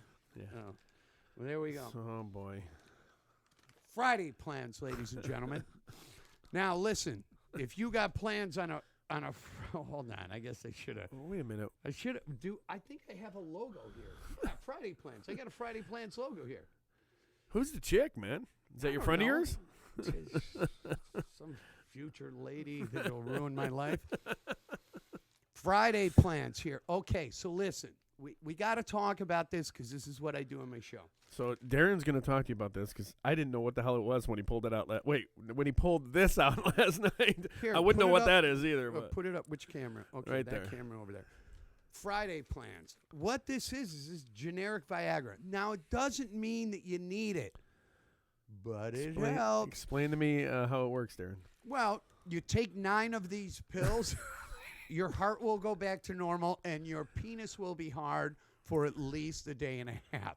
If Mike- you take 9. My question to you is: do they make a Friday plan? Do not take 9 of these. I'm Do- totally kidding. Do they make a Friday plan reverse when they get it to go down? Because that's what I No, need. you don't want it to go down. 'Cause Yeah, I once do. it's up, No, I don't need to take this to Listen, get it my- up, and so I need one my to get it whole down. theory is that if I'm not on the verge of having to call an ambulance for my girl when she's, I want my girl. That's to like- be dude, pushing all right, me here. off, going stop, All right, here. stop. All right, here. That's like running tracks, dude. You're But- running but do you tracks want to a your girl- sex Do life. you want a girlfriend? Do you want a girlfriend who goes to her girlfriends and goes, well, you know, he's just not that good and bad. He just can't stay hard. Or, you I know, would. I whatever wouldn't the know, kid- Darren. No, you wouldn't know. want to make sure that she goes to her girlfriends and go, he broke me. He completely destroyed my vagina. That is what you want. So Friday plans, it's cheap. It's you know. So this is a true story. No, let me tell you about this. So I got a prescription, and I wanted to try it. From Ahmed. From sorry, that was my son texting me. The and he's, by the way, a first lieutenant Army Ranger. Anyway, so Nice. up in Washington State. Anyway, so I wanted to try it out. Not because I wasn't even having sex. I didn't have sex for 7 years. So, yeah. Wow. So I'm like, I'll try this out. Maybe I'll meet a girl or something. And then I went to get the prescription, and it was $2,500 for a 1 month supply What the of hell? Cialis. $2,500. Guess what? It wasn't covered by my insurance. So when $30 I a get as old as you, I'm gonna have to take those. No, you don't have to. I just take them because it's like performance enhancing drugs. It's like running tracks. It's like a band running tracks. Yeah. Well, it's like Darren's running his tracks. it's kind of like taking steroids and lifting weights, just different. But Friday With plans. your penis. Go to FridayPlans.com for you guys who really want to knock your girl off the bed. You want to put her almost in a coma through sex. Friday Plans.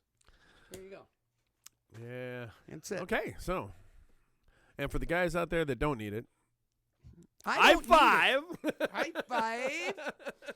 Very I nice. don't need it. I just like to have the backup. That's like not carrying a spare tire or a can of Fix-A-Flat. I in your car. carry a spare snare drum instead of those. That's in case I break my snare drum. That's Right, why cool. you carry Friday Plans. Friday Plans. Or I always Plans for the carry real man. I always carry a No. a This spare. is, I'm no. creating a whole new No. thing here. I create- Friday Plans for the man who wants to make sure his girl's happy. And I always carry a new kick drum head because I wear a size 16 shoe. And if I put the batter through there, man, I'm in trouble. Okay, so now we're gonna tie feet to the penis again. No, That's fantastic. that Calm doesn't down, make Bill any. Clinton. That doesn't make any difference. Hands, big feet. What a treat. You know what it is when you have big hands and big feet. You need big gloves and big shoes, and you're fucked get when you outta try to here. buy shoes. Yeah, good luck. I need a size 17 shoe, please. I'm sorry, we don't have them at DSW. No, you get a ton of 17s because they're even weirder. So you get those for like $3. All right, listen. So we're talking about. We got through the sponsors. Mike's Drum Shop and Dick Medicine. Dick Medicine. Let's go back to the questions. What's the questions? What do you guys want to know? Yeah, man. Coverage you make along with the originals. Oh, cool. All right. We got there are a lot of people. Kirsten's out there still. Oh, Linda. Awesome song. Happy Father's Day. Happy Father. Thank you, Linda Rimboletti. Oh, my ex-wife. Hi, honey. Hey, Linda. How are you? Thank you for the Happy Father's Day. That's awesome. Maybe she was saying that to me. Oh, so he's so talented and sexy. It's you. So it was me. So, hey, see, I get some. It's Dude, not- don't spit on me. I don't know. it Dude, came that through my Friday plan dentures. right through it came Came out your right mouth. through my through my dentures. Oh, Bob Bailey said you were washing your dick in the shower really fast for 7 years. Oh, you ain't kidding. It's my dick, my soap. I'll wash it as fast so as I want. did it look like a BMX hand grip from the 70s after you were done with it? Just don't get Yes. dirt. Just don't get dirt in a hole when you used to put it in You the grass. have your own line of drumsticks, and they look like they're ribbed for her pleasure. What are you talking about? How are you gonna make fun of It's me? called carpal tunnel, man. Whatever. Oh, it's so ridiculous. I love this show. Yeah, you ain't kidding, man. I do. Well, So I know the producer of this show has a pretty funny song that you want to show Oh me. yeah. All right. So, So Dino I've been waiting to hear Manzella. this. Hold on, I gotta find it here. Dino Manzella is a god, man. Dino Manzella is a killer sound guy. He's a sound engineer for Seventh Heaven. He also was in many bands back in the day. Great singer. You go to his page, Dino Manzella, and you could find his covers and stuff he does on there. He's done some killer stuff. He's done Striper covers. Hey, where He's the got a fuck is great this song? voice, man. You had it up before. Yeah, and then he actually had Tony and Matt Rhodes come out and do Late for dinner. and do a tune with him at his house. It was really cool, man. That was before Matt Well, Rhodes was in the band. Dino Manzella did Jesus Christ Superstar, Ah, and this guy's phenomenal, voice, man. I'm telling you, is absolutely off the freaking Huh. chain. It's ridiculously silly. Yeah. He's so talented. He's so smart, and he's a executive producer of the Dag Show. and he is on my rear end every He was calling single to boss day. you all night last night and this We morning. mentioned his name, and before the- he called literally. We're sitting 4 there talking seconds about later. him, and then I go, "Oh, look, speak of the devil." Yeah. So I'm always in trouble with Dino because I'm not always doing the things that Dino wants me to do. But I'm having, because we're far apart from one another, I'm having some issues technologically, and it's hard for him to help me with it. But yeah, he got mad at me the other day. He's like, "You're not doing these things I told you to do." And I'm sorry, Dino. I love you, but I'm getting to him. But let's play Late for Dinner. Now, this is just a fun song, kind of Dr. Demento-ish. Yeah, in a way. I would say I didn't. But I only very heard well like 5 done and seconds very, of it. very well produced. So we'll be right back here. I'm the Dag. I'm here with Ron Thomas from Blockchain Coalition on the Dag Show. Happy Father's Day, everybody. This is Late for Dinner by Dino Manzella, and I can't remember the other guy's name, but I'll figure it out when we come back. We're here. Listen up.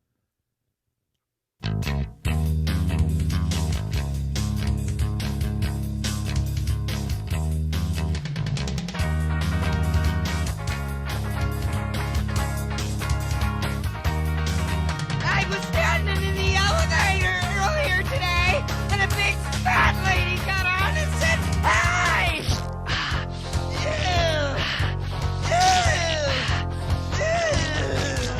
I said, "Hey, lady, what you trying to prove? There ain't enough space for anybody to move." I said, "Hey, turn around in the other direction, 'cause you're giving my nose a lethal injection of that."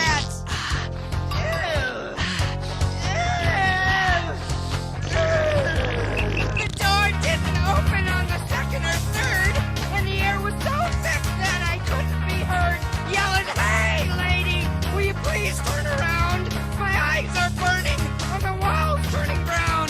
She spun around and, hearing cross-eyed, she said, "Hey, little boy, would you like a surprise?" And she went,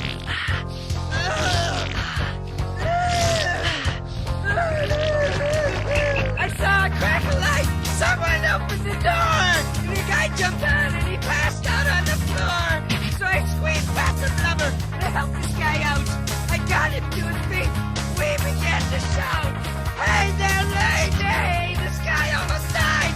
Please control yourself for the rest of the ride." She leaned against that door with a gleam in her eye. "Prove there ain't enough space for anybody to move."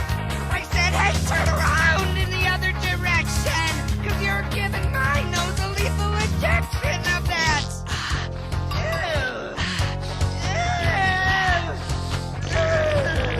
The door didn't open on the second or third, and the air was so thick that I couldn't be heard yelling, "Hey, lady, will you please turn around? My eyes are burning, and the wall's turning brown." She spun around and, hearing cross-eyed, she said, "Hey, little boy, would you like a surprise?" And she went,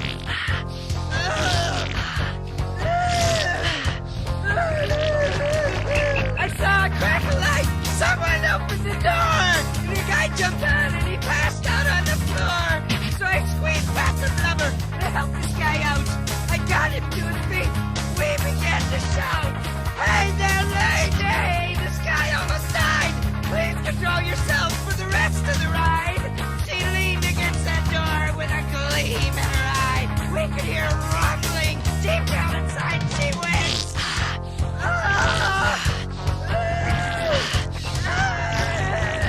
well, the door burst open. She fell flat on her back, and we jumped up on her belly. We had to attack, and the people said, "Mister, we get off her gut." And she let loose another bomb from her butt, and it went.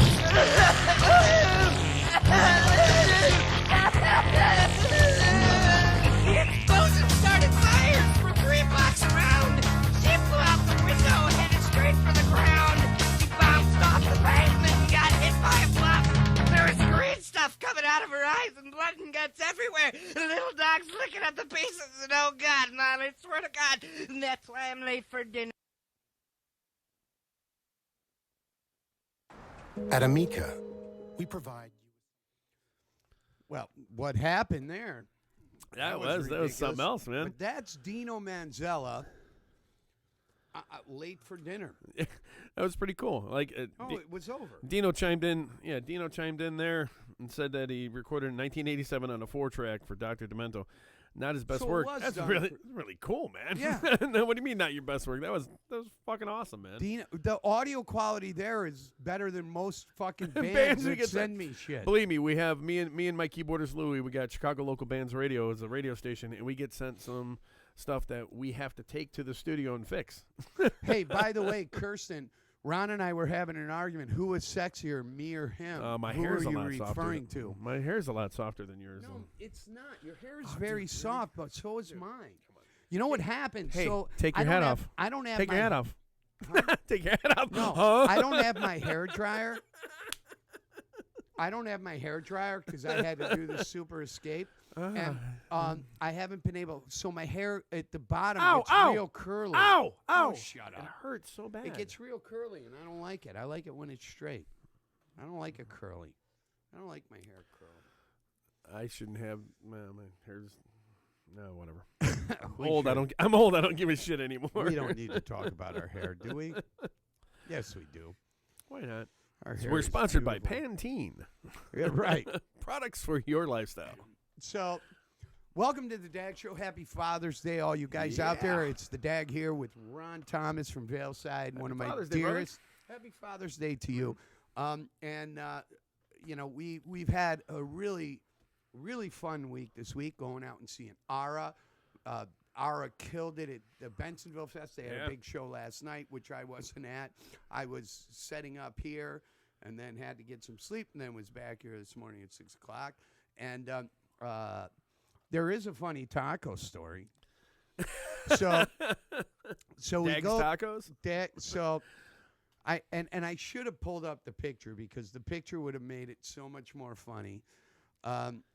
But so my brother Mike, he's like, hey, you know, if you're out and about and you get stuck, you know, there's an air mattress in the office. So I pull out this. So I'm here, and I'm here late, and I'm trying to figure out how we're going to do a show in here because this place is not very big, and I had gotten back late, and I just didn't want to drive. I had a couple of beers, and I thought, why risk it, right? So I'm like, all right, I'll pull out that air mattress. So I pull out the air mattress, and I'm like, where the fuck am I going to put the... my brother is so anal retentive. He's the only guy with a California King, like $900 air mattress. So I put it into the drum lesson room, and I blow it up and go to the bathroom. I turn it on, and it inflates itself, and it's busting out of the door. And I'm like, oh, no. Now what am I going to do? How do I even get in there? So I managed to get in there, and I lay down, and I'm like, oh, I didn't grab the blankets. And then so I get the blankets, and I lay in there, and the whole mattress, it's knocking over drums. It's knocking over my amplifiers in there, one of my amplifiers anyway. And it's knocking everything over, and I'm freaking out. And then it envelops me as soon as I lay on it like I was in a taco. I was in a human air mattress taco. It was the stupidest shit ever in my life. And I sent you the pictures, and I didn't want to tell my brother this because I didn't want to send them to my brother because he'd go, you better make sure that thing doesn't get torn and ruined. That's a $1,900 air mattress. So I sent it back to you, Photoshop, Dag's Tacos. It's so funny. It was so ridiculous. So, like, I couldn't get out of it. Once I got in it, I couldn't get in it. Once I got in it, I couldn't get out of it. I'm like, wow. Yeah, this twin would be fine. But no, Mike's got to have the California King Super Air Mattress from Costco. Cost $10,000. It's ridiculous. So you gonna eat these Pop Rocks yet, man? Oh, all right. So you guys remember Pop Rocks, right? Okay, I don't know. So this is the new version of Pop Rocks. I guess. These are called Aftershocks Poppy Candy. All right? Uh-oh. That's gonna sound great on the air. Well, I don't know. You think they're gonna be weird? They actually work. They look like the old school ones. Mm-hmm. Well, you're crunching them. I hear that. Oh, they're weak. They're not like Can old you hear school, 'em? man. That's my mic. No, dude. these are not like old school pop rocks. Hell no, them things were loud as hell, man. They'd These are crackle. sissy rocks. Hold on, let's try it again. Oh, well, you can't crunch them. You gotta just keep All right. keep them in your mouth. They're not popping good. Actually, Darren, can I tell you the truth now? Mhm. I bought those at the dispensary. You're about to No. get really fucked up. No, I'm just Dude, I kidding. have to take a piss test. You just took the I most cannot- acid I've ever seen anyone take in their life. Please tell me you did not get this. These I do would not never, have marijuana. I would never in them. do that to anybody. No, I can't. Jesus Christ! I have a federal driver's license. I Oh, not dude, have. it's not marijuana. It's I crack. gotta tell you, I like It's crack. grape, and I'm not black. Anyway, I love So- grape soda. so we have there's a couple bands that we're gonna do something really strange with now.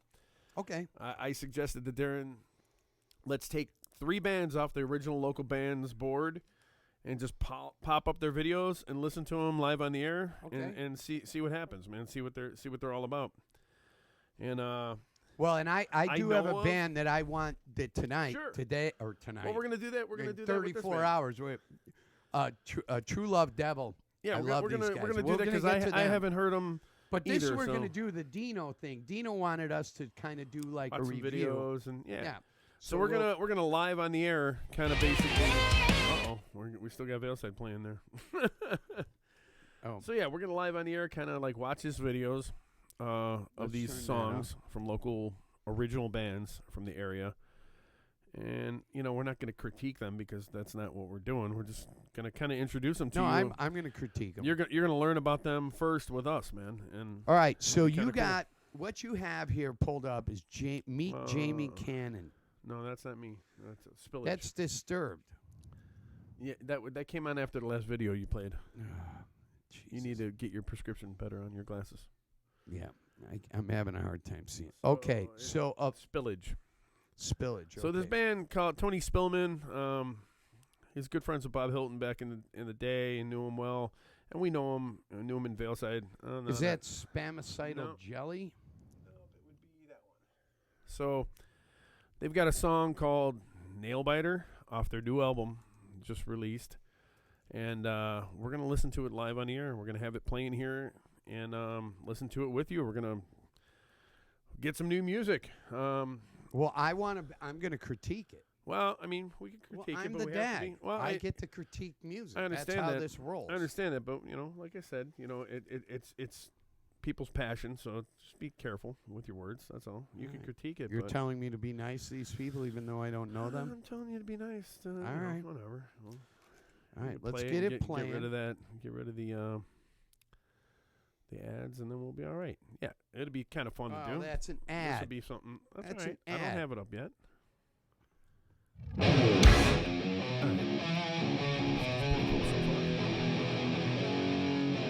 Yeah, actually, I like these guys.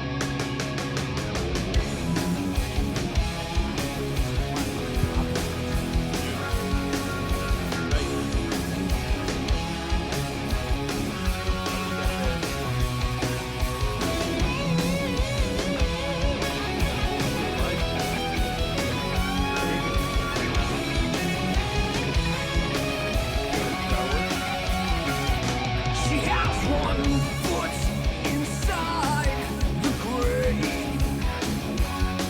He likes to say things to himself that made it all okay. She was doing more harm than good, So, thinking only of herself. All misunderstood. Seeing red in her eyes, rebellion by your side, she'll pay the price. The hidden tears collide. The colors of the world is a nail bite. I remember they were around back with Veilside was running. where he's a bunch of old guys like us. Probably, man. You know what old guys can get away with. Yeah. You do like country cross. Yeah. I like this. Very cool, man.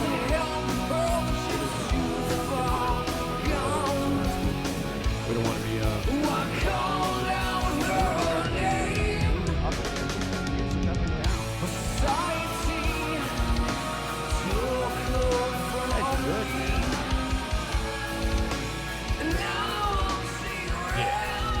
Oh, man, this is awesome.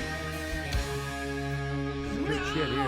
Hell yeah. And these guys are out of Chicago. Chicago band, man. Not locally Chicago. I remember Tony. I met him a few times. And supposedly Bruce Franklin from Trouble produced this album. Here, I'm stopping the song. Yeah, so man. We can talk about it. So That's great, man. Spillage. That's great. I dig that, man. Yeah, that's very cool. Yeah, Oh, shit. I'm That's now not I what can't. meant to do. Now I can't wait to hear the rest of the album, man. You know, and that's the thing about the rock and roll is being able to, explore it. This is one of my good fortunes and opportunities that I feel very grateful for Yeah. is to be able to explore this because I know guys like you. I mean, guys like you send me music all the time. So That's cool, man. Yeah, check them out, guys. Go over like Here, let me- Spillage, let me like get their that. page on Facebook. So this is Spillage. Go like their find Sure, them. man. Spillage out of Chicago. Their song Nail Biter. These guys are worth giving a listen to. Looks like their I album gotta tell ya. just got released last week, so that's very cool. Really? man. It's Yeah. that new, huh? Yeah. All right. So we're breaking some new music here. Fucking Spillage, man. Man, I dig it. I'm Now totally we digging got. it. Now here's some. Nah, yeah, this is another band I found on the original music board that I moderate. Spamicidal Jelly. They play a lot in the city, man. Kind of a different vibe. I've heard some other stuff from them, but this is a newer one.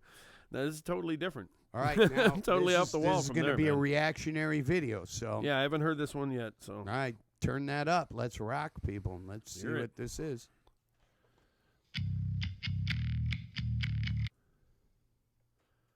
Oh, sorry, I went full. I like the name Spamicidal Jelly. you originally said spermicidal, but I get it.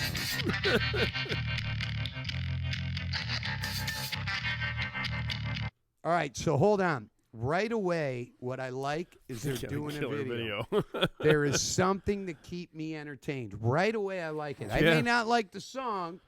God, I hope there's not a lot of ugly women in this band. But I like right now where we're going here. They're doing a video, and And this it's quality, man. and it's Yeah. well, it's probably shot on an iPhone, Yeah. which means it costs them almost nothing to make this Sure. happen. And they're right now they're doing exactly what What they should be doing, man. That's it. We said that together. Yeah. Let's say that in harmony. We're friends. Hold on. So like you take the low note, I'll take the No, high you note. take the low. You Okay. do the- You want me to do the Yeah, low? sure. That's exactly what they should be doing. That was There you so go. Spinal Sweet. Tap. I Awesome. almost got a boner. Yeah. Let's listen.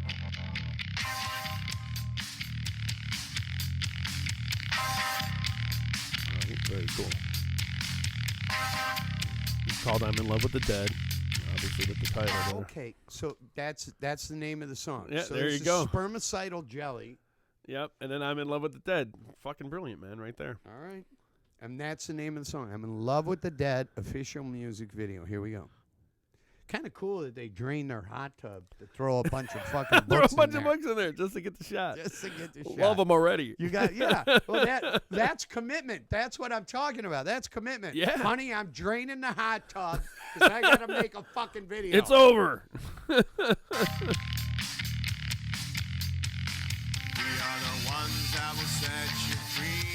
Okay, right there. Oh. Right there, I want to tell you what they did it here with turning the pages. They're using some, Yeah. they're using this technology that's mostly free on the internet right? to do something cool. Do something really cool.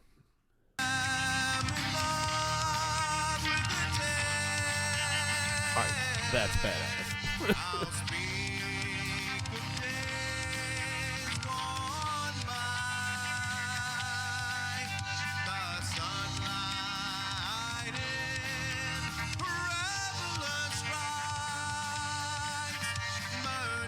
All right, I'm going to tell you, these guys put a lot of work into doing this video on their own, Yeah.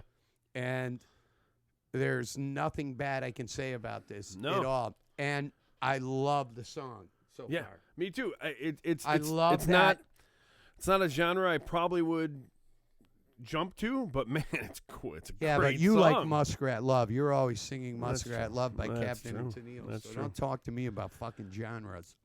Hold Yeah. on, let's finish this. I actually like Muskrat Sam better than Muskrat Susie.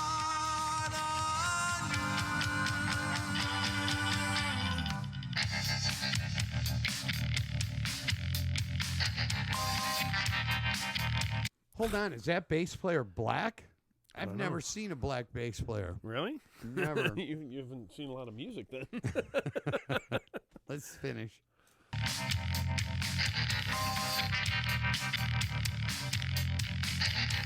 I'm gonna say, if this song never gets any heavier than this, I'll love it even more. It's awesome.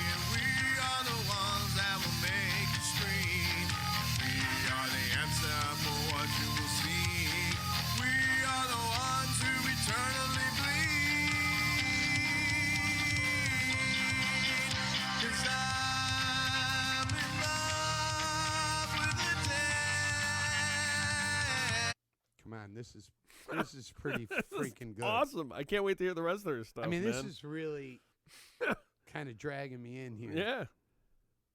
This is good. And I love what they did with their video. And this you can tell, excuse me, you can tell that they did this on their own. Sure. This is a band working hard for their future. Yeah, it is, man.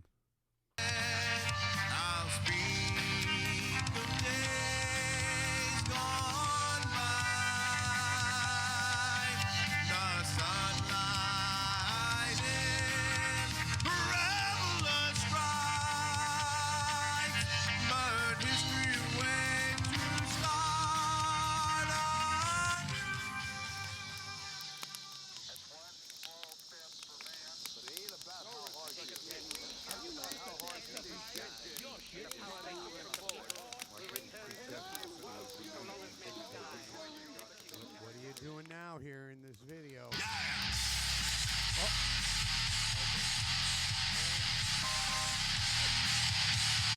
Hold on. God just What appeared just to me. happened? God just appeared to me in this video. What is going on now? We're halfway through this thing.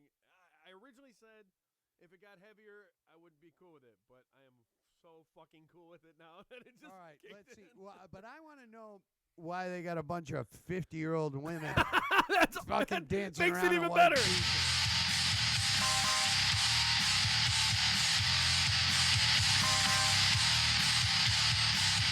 All your dancing uncles and two Harleys.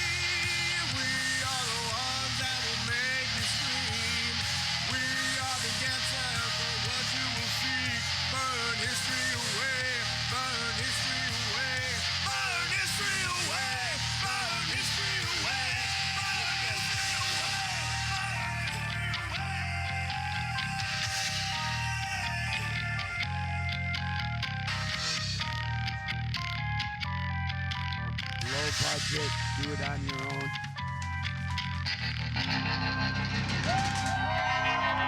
All right. Cool. There's about we're only halfway through it, man. but- You're, no, that was it. Oh, no. Yeah, that's all right though.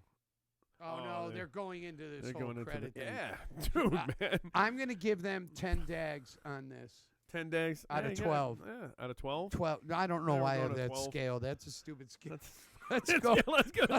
He likes It's because a you like scale of- eggs. You like eggs, so you did a 12 Yeah, I was scale. thinking about a dozen eggs. So no, seriously, let's create a scale now. We get 5 dags, right? I'm gonna go ahead and give them 3.5 dags. That's pretty kick ass. I'm gonna push it further, man. I'm going You're 4.5 going dags. 4 dags? 4.5 dags. 4.5 Yeah, dags. man, The that's- song is great. It's here. It's everything I want to hear in a Maybe local we band. need to man. break it down like this. So we do audio quality, we do video quality, and we do song quality. So on song quality, I'm gonna give them a 5. I'm giving them 5 dags. Yep. On video quality, I'm giving them 4 dags. And on auto quality, I think I'm giving them 4 dags too.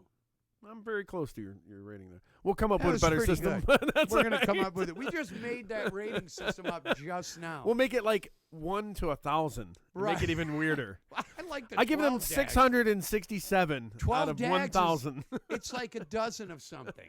It's a dozen. We're gonna go to 12 dags. That's the Dude, thing. I'm impressed, man. That's a literally, really good You band. know, it's kind of everything I want out of a local band, man. Like, give me something different, man. Oh, it's not spermicidal jelly. It's spamicidal jelly. Yeah. So go over the spamicidal jellies page and like them guys, man. Cause, Yeah, get over there. That's it's good very shit cool, right man. there.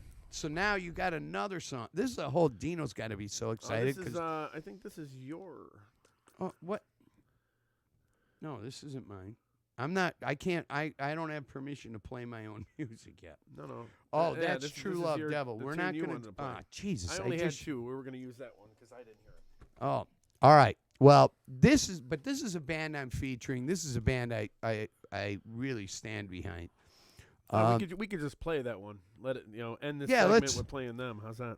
We should. Yeah, we I got like come, we, every time you go to type something, you're like what you've listened to in the past comes up, and it's really weird, dude. he'll hit a T, and I'm like, oh boy, Boy, that's some weird music. oh boy. All right, that's so not even this- music on YouTube. You're watching. This band here, actually, got to give props to Lady Di for this one because she found them, and these guys are really good. But I don't want it to play yet. Not yet. So this is True Love Devil, and they are out of Algonquin, Illinois, and the whole band is young except the singer's 50. Yeah, That's wild. everybody's like fucking That's cool. 28, 30 years old, right? This is Bullet Down. So let me tell the story here. So they had sent us a couple of videos or a couple of songs, and I'm like, yeah, it's all fucking bullshit till it's real. What am I going to do with this? I got to put a stagnant fucking picture up again. That aggravates me. Give me a video. These guys went to work instantly and created this video in a day. Nice. And so now they have three or four songs up with video. This is True Love Devil out of Algonquin, Illinois. Love this band. I'm the Dag right here with the fucking man Ron Thomas. Mike's Drum Shop, 108 East St. Charles Road in Villa Park, Illinois. Having a great time. The shop is closed, and my brother was gracious enough. The to let cat's me away. host The show. mice are playing. Right. So this is True Love Devil. This is Bullet Down. We'll be right back here on the Yep. Dag Show.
Love Devil, and I got to tell you, man, big fan. Very cool, man. These The guys singer's are great. They're out of Algonquin, Illinois. Hold on, I got to. Why can't I stop this? Why? What's happening here? I'm a huge fan of this band, and Yeah, and they're very good, doing, man. What's to come with them is amazing. I'll tell you what, man. They remind me a little of 1096. Got a little reminiscent of 1096. We're gonna have to play some 1096. We're gonna play some today. 1096. I'm gonna make you play some 1096 I love 1096. Why can't I get this to close? Oh, there we go. because it's an iPad. Oh, iPads rule. So I'm going to try some of these Snap Rocks again. More? This No, is it's powder. not. It's just powder. It's just cocaine. That's all it is. Candied cocaine. Man, it's stupid. This is fun. Jeez, that's a pile of That's all favorite that rolls. is sugar. Pure sugar. Let's give this to the kids. No, fuck out of here with that. Yep. Mm. I still don't hear it, man. Well, very faintly. Very faintly. It's terrible.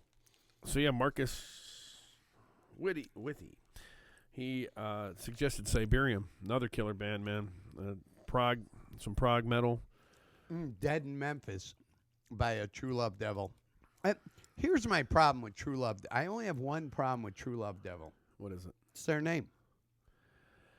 I hate it. It lends to be either. What does it even fucking mean? What does the it fuck mean? does blockchain coalition mean, dude? Well, It's all blockchain in a- coalition sounds like a Bitcoin thing. Yeah, well, it lends itself to be. Not every band sounds like their music too, so. But their logo's cool. Yeah, Yeah, sounds great. they got a cool logo. True Love Devil. I dig it. They got this song "One Last Breath" is really good, but "Dead in Memphis" I really like. They're doing a great job. Good band, man. What Great just vocals. happened? Just happened to our camera there. I don't know. I think our one camera just died. I don't think so. They're both up. No. That just went away. That one went away. Yeah. 1 and 2. Oh. Yeah. Okay. There's cartoon cam and regular cam. Oh yeah, and we were testing this all out, and we had Tom and Jerry in the background. And we're somebody's like, "What we the hell?" gotta have that today. Somebody's like, "What the hell are you watching?" Like you Tom and guys- Jerry. So What's and what's wrong with us? And I'm watching Tom and Jerry, and I'm like, wow, what a violent show that was. oh, and now they brought back the violence, which is cool because Yeah, they they put did. another one out, and it was all like milk toast, man, and everybody bitched. What does milk toast mean, Ron? Milk toast, just like vanilla, same All type of shit. All right, hold on. We got to get back to what the. Oh my God, I didn't know that position can be done. Dang. Oh. All right, so here's True Love Devil, and then I really wish I could play my new song. I really would like, Wish I could play my new song. yeah. Why is this doing this? I just want to go here. So we played that. We played True Love Devil. I don't know. I kind of want to play another song by these guys. Dead in Memphis is a good song. Play it, man. What else are we doing today? I mean, it's really a good song. Yeah, there we go. So this is True Love Devil. We're going to play one more song, take a quick little break here. And hold on, we're going to skip those ads, and then I'll pull it in. Be right back.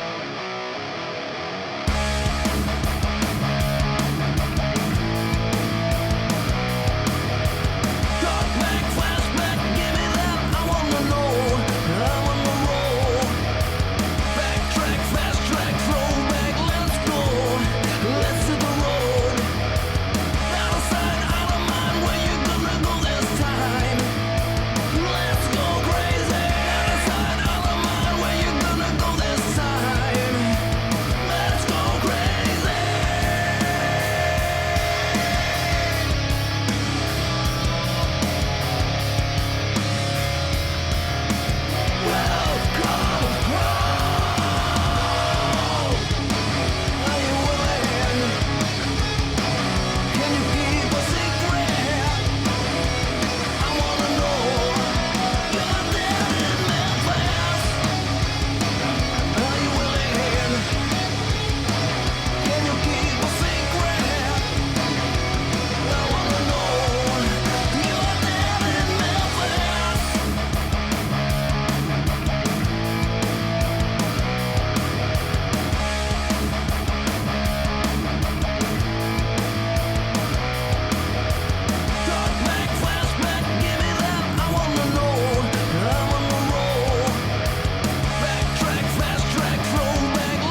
I got to tell you, man, I'm just a really big fan of these guys. They're doing a great job, and Pretty awesome, man. you know, Great band. they're pumping the shit out, and they're making it sound great. So The rock writing on, original music, man. That's what it's all about. rock on, True Love Devil. I can't stand your name, but I love your band. I mean, I dig it. I think it's kind of cool, man. I like names I that. don't know what the signification. You know what aggravates me? People try to get overly creative with their names. And what the hell is Led Zeppelin, dude? I mean, come on. It was Really? named after a freaking blimp. Who cares? Your music's gonna go over like a lead balloon. Oh, so what? All right, great. What the fuck does it I mean don't know in what context? you did with that camera, but I'm not nearly as on camera as I used Oh, to be. you are totally 100%. And you're So happy Father's Day, everybody, and welcome to Yay. the Dag Show. Dag here with Ron Thomas from Blockchain Coalition, and we're excited to be here. We're just happy to be here. Yep. This is what we do on a Father's Day. You wanted to talk about the Yeah, Illinois man. Entertainer. Illinois Entertainer, man. This has been going strong for. I actually just sent Mike Engel, who is part of the magazine. I sent him a cover yesterday that said, "Illinois changes the drinking age to 21." I'm like, how cool! It was before my time, but it was cool. And he started coming in. He texted me stories for about an hour last night about who he's seen and how he was drinking, and afterwards he'd go to these places. But John Vernon's been putting this magazine out for years and years and years, and a lot of Well, contributing. Vernon doesn't own it anymore. Well, he's the editor. He's still the actually- editor? Yeah, he's still the Okay. editor. But my point earlier is, I think I mentioned this earlier. If you just go down, they have a section called calendar in here. It's hard to see. You're not going to read it from there, but you can see all those. Now we're starting on June 1st here. Let's change the page. Switch over here. Look at all these bands. Each one of those is a band playing up there. Now, I was just showing him during the break. Sunday, if we change that camera angle to this one over here real quick. Here. So Sunday, today, Father's Day, man. That section here, all those bands, and all these bands are playing. Not only are they national, there's probably 100 bands here playing today. Sunday, Father's Day. Everybody always tells me, there's nothing to do. I can't go out and see a band. And I'll tell you one thing. Let me quickly go over this list. There's a couple national acts, but I've read through this whole thing, scanned through, and haven't seen a cover band yet listed. Well, the cover and bands. now I have a couple cover bands. Great. But that means 50% at least of this is original bands playing the today. cover bands are all stuck in the burbs, Right. and the original bands are They're all in in the Chicago. city. And I had this conversation with the group that I have been on and off with representation, and it's like if you want to really get to a place where you can, lots of people will see you, you need to get to the city. Okay, this is the third largest city in the United States. If you are unwilling to drive to Chicago to play a show, you should get out of the music business Or market yourself or market Towards- yourself better. Yeah. towards the audience you want. So we were talking about our cover that we did, and we put in a video out of it for Wrapped Around Your Finger. Eventually we're going to bring it up here and play it for you. We'll do a cover because guess what? You're not going to play in front of a band, play in front of a cover band or a national act and get away with doing all your originals. Yes, you will. All right, I've seen a couple bands do it, but you leave them wanting something else from you. You don't have to do a straight cover. If you did a straight cover, great. So you're going to do 2 of your original songs right off the bat. Third song in, you notice the crowd's not really digging it, pull them in with a cover. Something you guys like, something it's close to your genre, or something you change up for yourself, man. And market yourself to the bands around here. And you could Look. open for Seventh Heaven. You could open for Ara as an original band. It doesn't have to be a cover band. You can, but you have to put the work in. If you Yeah. want to open, listen, bands call me all the time because they know the people I know, right? And they're like, can you get me on a slot with Seventh Heaven? I'm like, can you guys market? Not like Right. little girls and bitches. You got 5 guys in your band. All 5 of you should be posting 3 times a day. Don't just rely on the fact that you're opening for Seventh Heaven. There's going to be probably 500,000 people or whatever it may be. You can't just rely on that, because guess what? If that doesn't turn over the next show you do, and you opened for Seventh Heaven, and then you do a show 2 weeks from then, and 5 people are there, what did you even open for Seventh Heaven for? You didn't market it right. Here's also another thing, man. Everybody wants to, put their claws in something that, these guys that pretend to be managers or whatever. Being a manager is a miserable job of a band. It's horrible. Yeah, it's not fun. But, if you work as a team, because when you're in a band and you have a manager, you have somebody leading your ship, he is the next member, or she is the next member in your band. So you cannot look at representation as something that is ancillary or different than your band. If you have 5 members in your band and you hire a manager, you now have 6. Everybody's going to be expected to be paid, and everybody should be. But you have to listen. You brought a manager on to help guide you through, these channels that sometimes seem very difficult to manage. I totally get it. But as a band, if you're not willing to take on the responsibility of listening, hiring a manager and listening to them, why hire a manager? And go out, fucking bang your head off doors all day long and get nowhere. Your manager generally should be bringing contacts and ideas to you that will benefit you and make you a better project.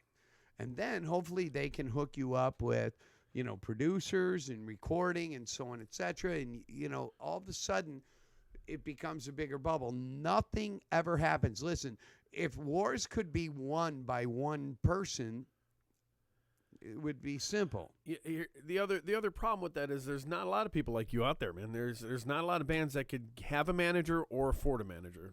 There's clubs paying original bands $150 to open a show. Listen, if you're doing original music, fuck you and your money. You ain't gonna. If I'm not gonna make any money, you're not gonna make any money. True. So, that's the way I see it. I'm done. Here's what it is. You play every show I tell you you're playing. One's going to pay 100, this one's going to pay 3, the next one's going to pay 1,000, and then you're going to play for 3, and then you're going to play for 600. You play every fucking show I give you as a manager. You're banking on somebody as cool as you to do that and go ahead and spend the time and take time out of their day.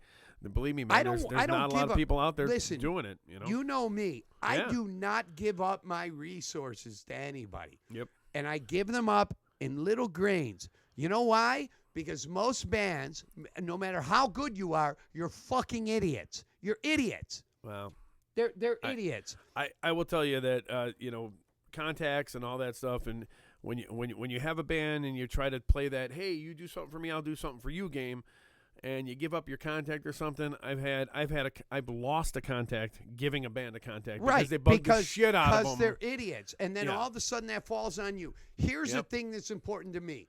My credibility. I don't care what you think about my personal life, my personal relationship I put up all over the internet. It doesn't matter. Here's what's important is my contacts, and I don't share them. No. I will not give you anything unless you're going to work hard and appreciate it. And nothing is more aggravating. And I will call every agent I know in this city and go, they did a good job on that show, but they did a shitty job on the next 2, and they're working with somebody else who's fucking them over. Don't book them. I will say that. That will literally come out of my mouth because my credibility will not be taken to task by your foolishness ever. Agreed. I mean, isn't that fair? I've had being in Valeside. I'm going to go back to Valeside, not Blockchain. Being in Valeside 17 years, we've had many original bands and cover bands come up to us and go, can we open up in front of you? Can we open your CD release? Our CD releases had 300 plus people at them, at clubs, and the clubs are loving it. Can we play 40 minutes in front of you, 45 minutes, half hour in front of you? Great. How many people can you draw? 20, we could draw 30, 40 people. Wow. Actually, they probably overshow 50, 60. I said, no, I don't want 50, 60. Can you bring 25 people to the show? You're a band of 5 people. Yeah, that's no problem whatsoever.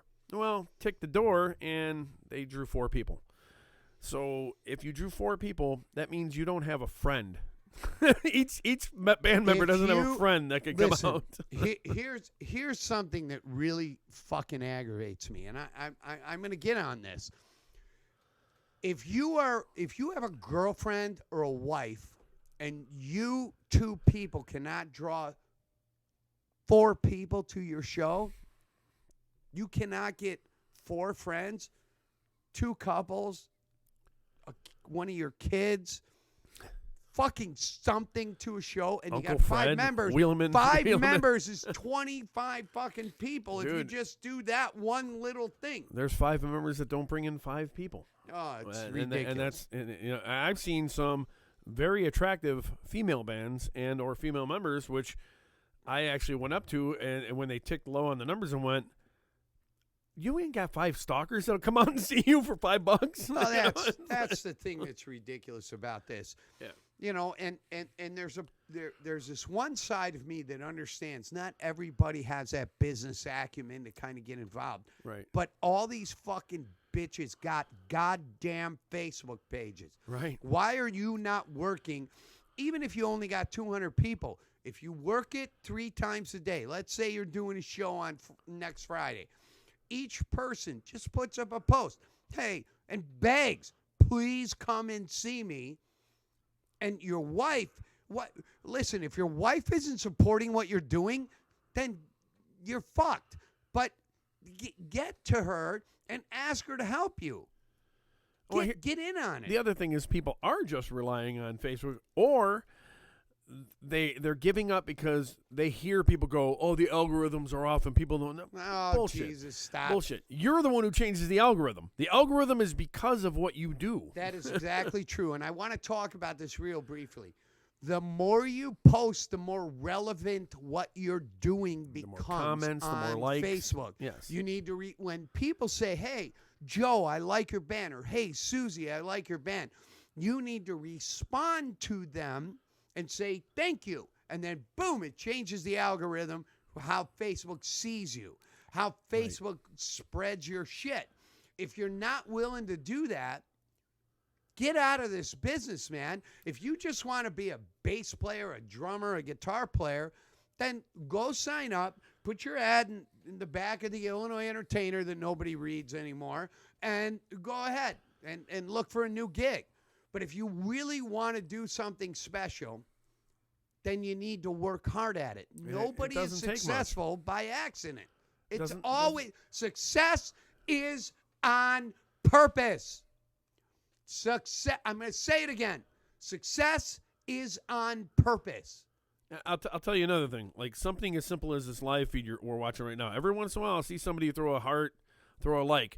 But I'm going to do it right now. I'm going to put 10, 20 of them. What does it take? How long has it taken me just right now? That was 7 or 8 seconds. All right, 7 or 8 seconds, and I put up 30 little likes. That helps Darren, Dag, and the Dag Show tremendously. You wouldn't believe that. Smashing that like button, smashing that heart button, smashing the cry button or the mad button. Who cares? It Hit helps the hate because you button. Facebook goes, wait, other people are interacting with Well, it. let's see if we can get everybody to start Everybody smashing the just button. hit the button. Smash the like Oh, button. see? Like that. And that's exactly what happens. And then when I talk about a band, it helps that band. When you see somebody doing a Smash live like the this and you fucking like button. it, when you see anyone, a band out there doing a live, you hit these buttons like this and just like it, love it, whatever you're doing halfway through, that changes who sees that. And it's crazy that Right. we all think it's just some little fun thing there, a little emoji, but that changes the perspective of how Facebook shows you stuff from that person. And it's simple things like that just help, and they're, like you say, they're free as hell. Now, It's free. do It's you- free for you to put your hand on the like button 20 times. It's free. it's also You're sort of sitting free. in your underwear, probably masturbating to how pretty I am, and then you just hit the like button. You have a hand free, I guess. I don't know. I just made that all So up. the other thing is inexpensive and not free, but drop some flyers, some posters off at the club, man. Oh, for Like, the love of God. You it can costs- get posters printed for, you can go out and get 10 posters printed for $15 and you're done. Yeah, literally 13 cents a piece for a flyer, man. Printing them yourself at a Kinko's or whatever the hell the place is called now. You literally go in there and get 100 of them, or small cards made from M13 Graphics for $40, $50 You for just do a 1,000 cards. promo? Well, I hope that they give me something free. No, but M13 Graphics, literally, give they me do something free. They do share flyers. They're 4x3 share flyers, and they put their logo on one side, your logo on the other, and they charge like $40 to give you 1,000 of them. You drop those over at the club, or hey, Seventh Heaven's playing the club. We're playing next week. Guess what I did in Valeside? I go to Dirty Nelly's and flyer every car like old school I did back in the 80s. Well, I'll tell you that. I'll tell you something here. When the Darren Edwards Project was touring and playing, we always had people on the floor. They always got a bag of golf pencils to start with, and they had Clipboard, these man. cards. And this is Clipboard. before the internet, man. This is before YouTube and Facebook. And we would say, the girls would go up and say, how do you like the band? You know, Yeah. tell us what you think. Write them down. I'll come back and pick up the card. Here's a pencil. Here's a card. Here's a pencil. Here's a card. We put them on the hook to actually respond. Then the girls would come back 10 minutes later and go, where's your card? Oh, I didn't fill it out yet. Oh, we'll fill it out. I'm standing here. Sure. And we push. Email list set on your merch And table, man. that's how we did it, man. Exactly. Because email was new at that time in the early 90s. So, Yeah. not everybody had it. Sure. But we got their street address, so then we could send them. Back then, we had to actually put ads in the Illinois Entertainer, in suburban nightlife, in Showcase Midwest, My Baber. We had in the Rocker. Yeah. We had to pay for that. Sure. It was like It was $400. It was expensive. It was To back do it. then in the 80s, late 80s, when Onyx ran ads in the Rocker, it was $250 to $350, and if we Yeah. wanted 2 pages, it was $500. It's free now, guys. What? It's free. Jesus. If you're Yeah. not willing to market your band, you don't deserve any stage time. And shit. this is why clubs are going towards these tribute bands, because all they have to do is say it's Def Leppard or it's Foreigner or it's Queen And that's or going to bring whatever. somebody out. That's And it. people are going to come out. Let's not even get into the fact that you're not a tribute band. You're a band doing covers of that band. Right. So unless you're dressing up and everything and you have the right drum kit and you're playing the guitars and doing like what other national touring acts like that AC/DC band that you used to talk about that came through and had the damn show in a nutshell, yeah, man. It was exactly like watching AC/DC. Sure. It was Sure. awesome. Sure, man. Yeah.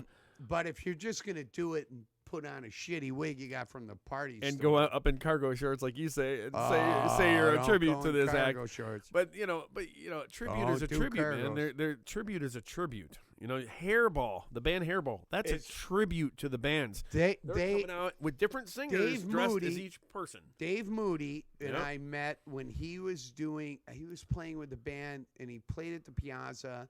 He was in the AC/DC tribute band, which is actually, I think, a video on my website, www.thedagshow.com. Just go to thedagshow.com, but I'm pretty sure I have a video. If I don't, I'll put it up. Let me know. But anyway, Hairball Yeah. is a nationally touring, owned by that band is owned by who's the Wrecking Ball girl? What's her fucking name? Oh, Miley Cyrus. What's her her dad's- company? Billy Ray Cyrus. Billy Yep. Ray Cyrus owns the franchise Hairball. Yep. So he's got these guys on tour. They get everything they need. They go to places where you just can't get great rock and roll all the time.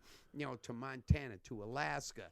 This is where Sure. these are, and they go into great cities too. They play here in Chicago, but these guys in those rural areas will sell out 10,000 seats. Well, there's a national touring Journey tribute that the lead singer's name's Hugo. He looks exactly like Steve Perry. Is it Hugo Francisco? No. From- He's no longer in 25 bands. Okay. He's in one. So, the drummer shaved his head to look like Steve Smith and has a replica Steve Smith drum set. I mean, that's a tribute band, man. That's going out. Now, does yeah. everybody have the money to do that kind of thing for a tribute band? And can you call yourself a tribute? What, Great. the money for a razor? Yeah, How expensive are razors? I mean, today? sure, not every band can do that, but if you're putting your balls into it and you're going deep, well, that sounded weird. but if you're going balls deep into the game, man, you either do it or you don't do it. You're either a band covering the songs of that band or you're a tribute band. You make the flip. No, I'll agree with you. Yeah. That's Speaking of it is covers. what it is. So speaking of covers, this is one of the things that I think bands kind of miss out on, and that is, especially in today's times, if you're creative and you're artistic, there are so many websites you can actually hook up with, and your music could wind up in a TV commercial, a television show, and you get paid some money to be creative. This is Blockchain Coalition's version of Wrapped Around Your Finger. I'm the DAG. I'm here with Ron Thomas, live today here at Mike's Drum Shop in Villa Park, Illinois. And this is Wrapped Around Your Finger, the Blockchain Coalition way. We'll be right back here on the DAG Show. Life can change in an instant. Imagine being stranded in We just pitch went into a black. commercial Fa- because Blockchain Coalition's got to monetize.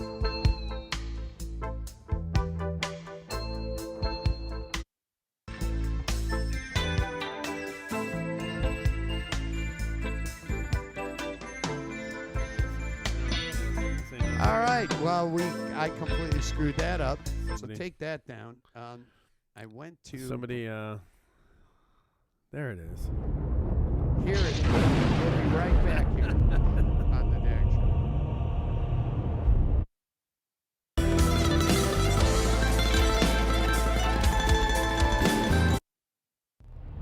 Yeah, we're having Darren All I problems. want to do is expand the screen. I'll be back.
love hearing that song, man. Are you fucking kidding me? Dude, I'm telling you, man. Like, Rick Curick's playing guitar in there? yeah, my old guitarist Rick Curick. Holy He Jesus. he toured with a band called Brother. He has his own stuff. A lot of cool original music. If you look up Rick Curick on YouTube, we're gonna play some of his stuff in the future too, man. And So we're doing, Ron and Dag are doing these shows on the Dag show. we'll We're going to see. do more of them. we'll see if people like it. I don't know if people like it. see what If they liked it a lot, they'd be hitting the If like you button guys and the heart like button. it, hammer that fucking like button. Yeah, God yeah. damn it. And then maybe we'll do I another will one. take this show down right now.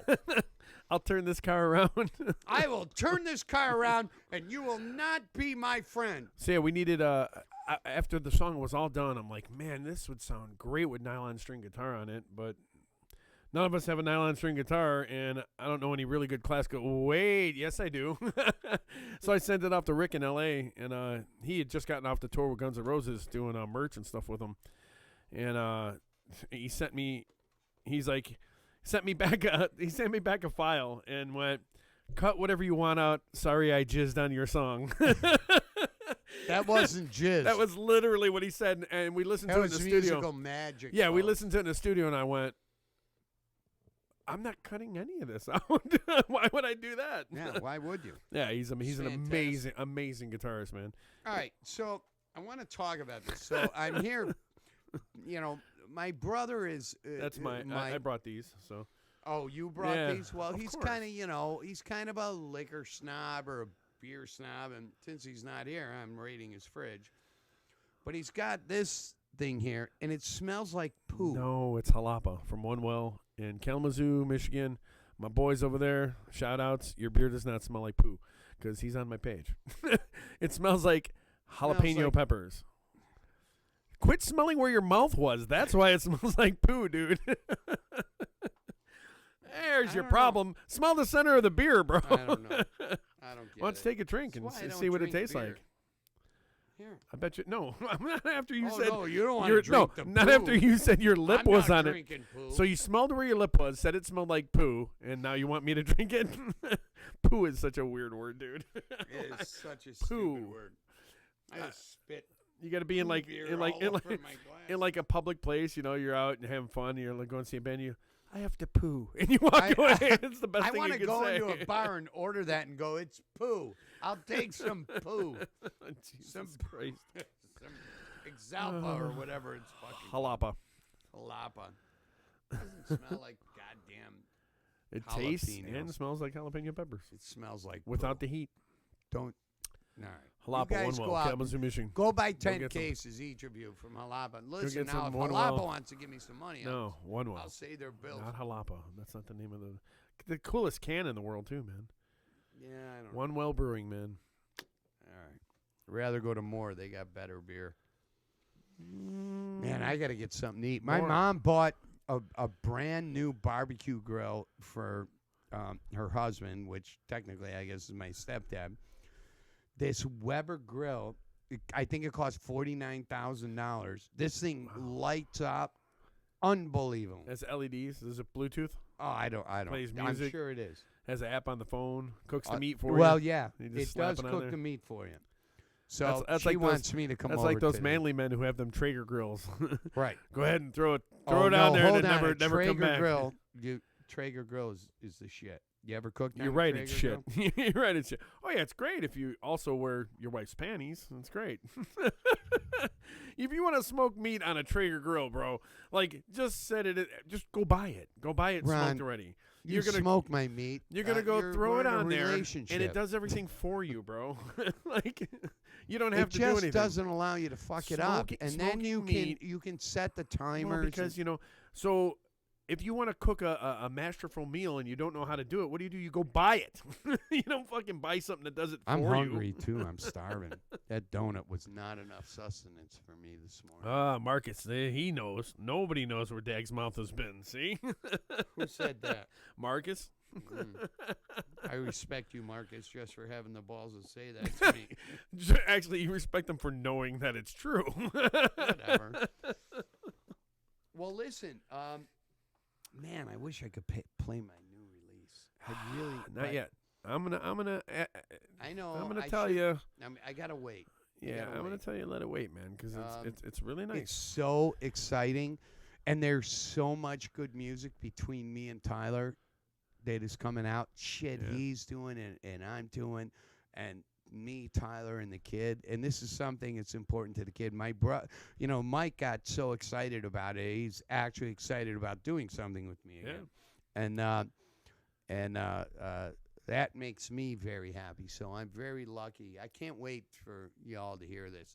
And it's and the song title, "What About the Children," could not be more apropos than to these times right now where people are freaking out about their kids in schools and shit like that. It's really a great song. Yeah, man, it's got a lot of current. It's a current event 30-year-old times. song, like the song you wrote. Like, hold on, you wrote 30 years ago. I wrote "What and About the Children." 30 Me years hearing both versions, I now could tell you that it's exactly like Hold On. I have a version of Hold On from 30 some odd years ago and a version today, and go, wow, this has been changed, and it's been changed by collaboration, man. And that's the Helen coolest said part. she's got to go. Great show. Thank you, Helen. Thanks for And sticking around, Helen. Thank you, everybody Yeah. who pays any attention to anything Man, all I these do. people who we've got sitting on this live for 3 hours, man, I thank all of you, because without you guys, we're sitting there talking to ourselves. But we're going to, and we're okay with that, too. Yeah, we're cool We with do that, but I mean, it's much more fun to have you here.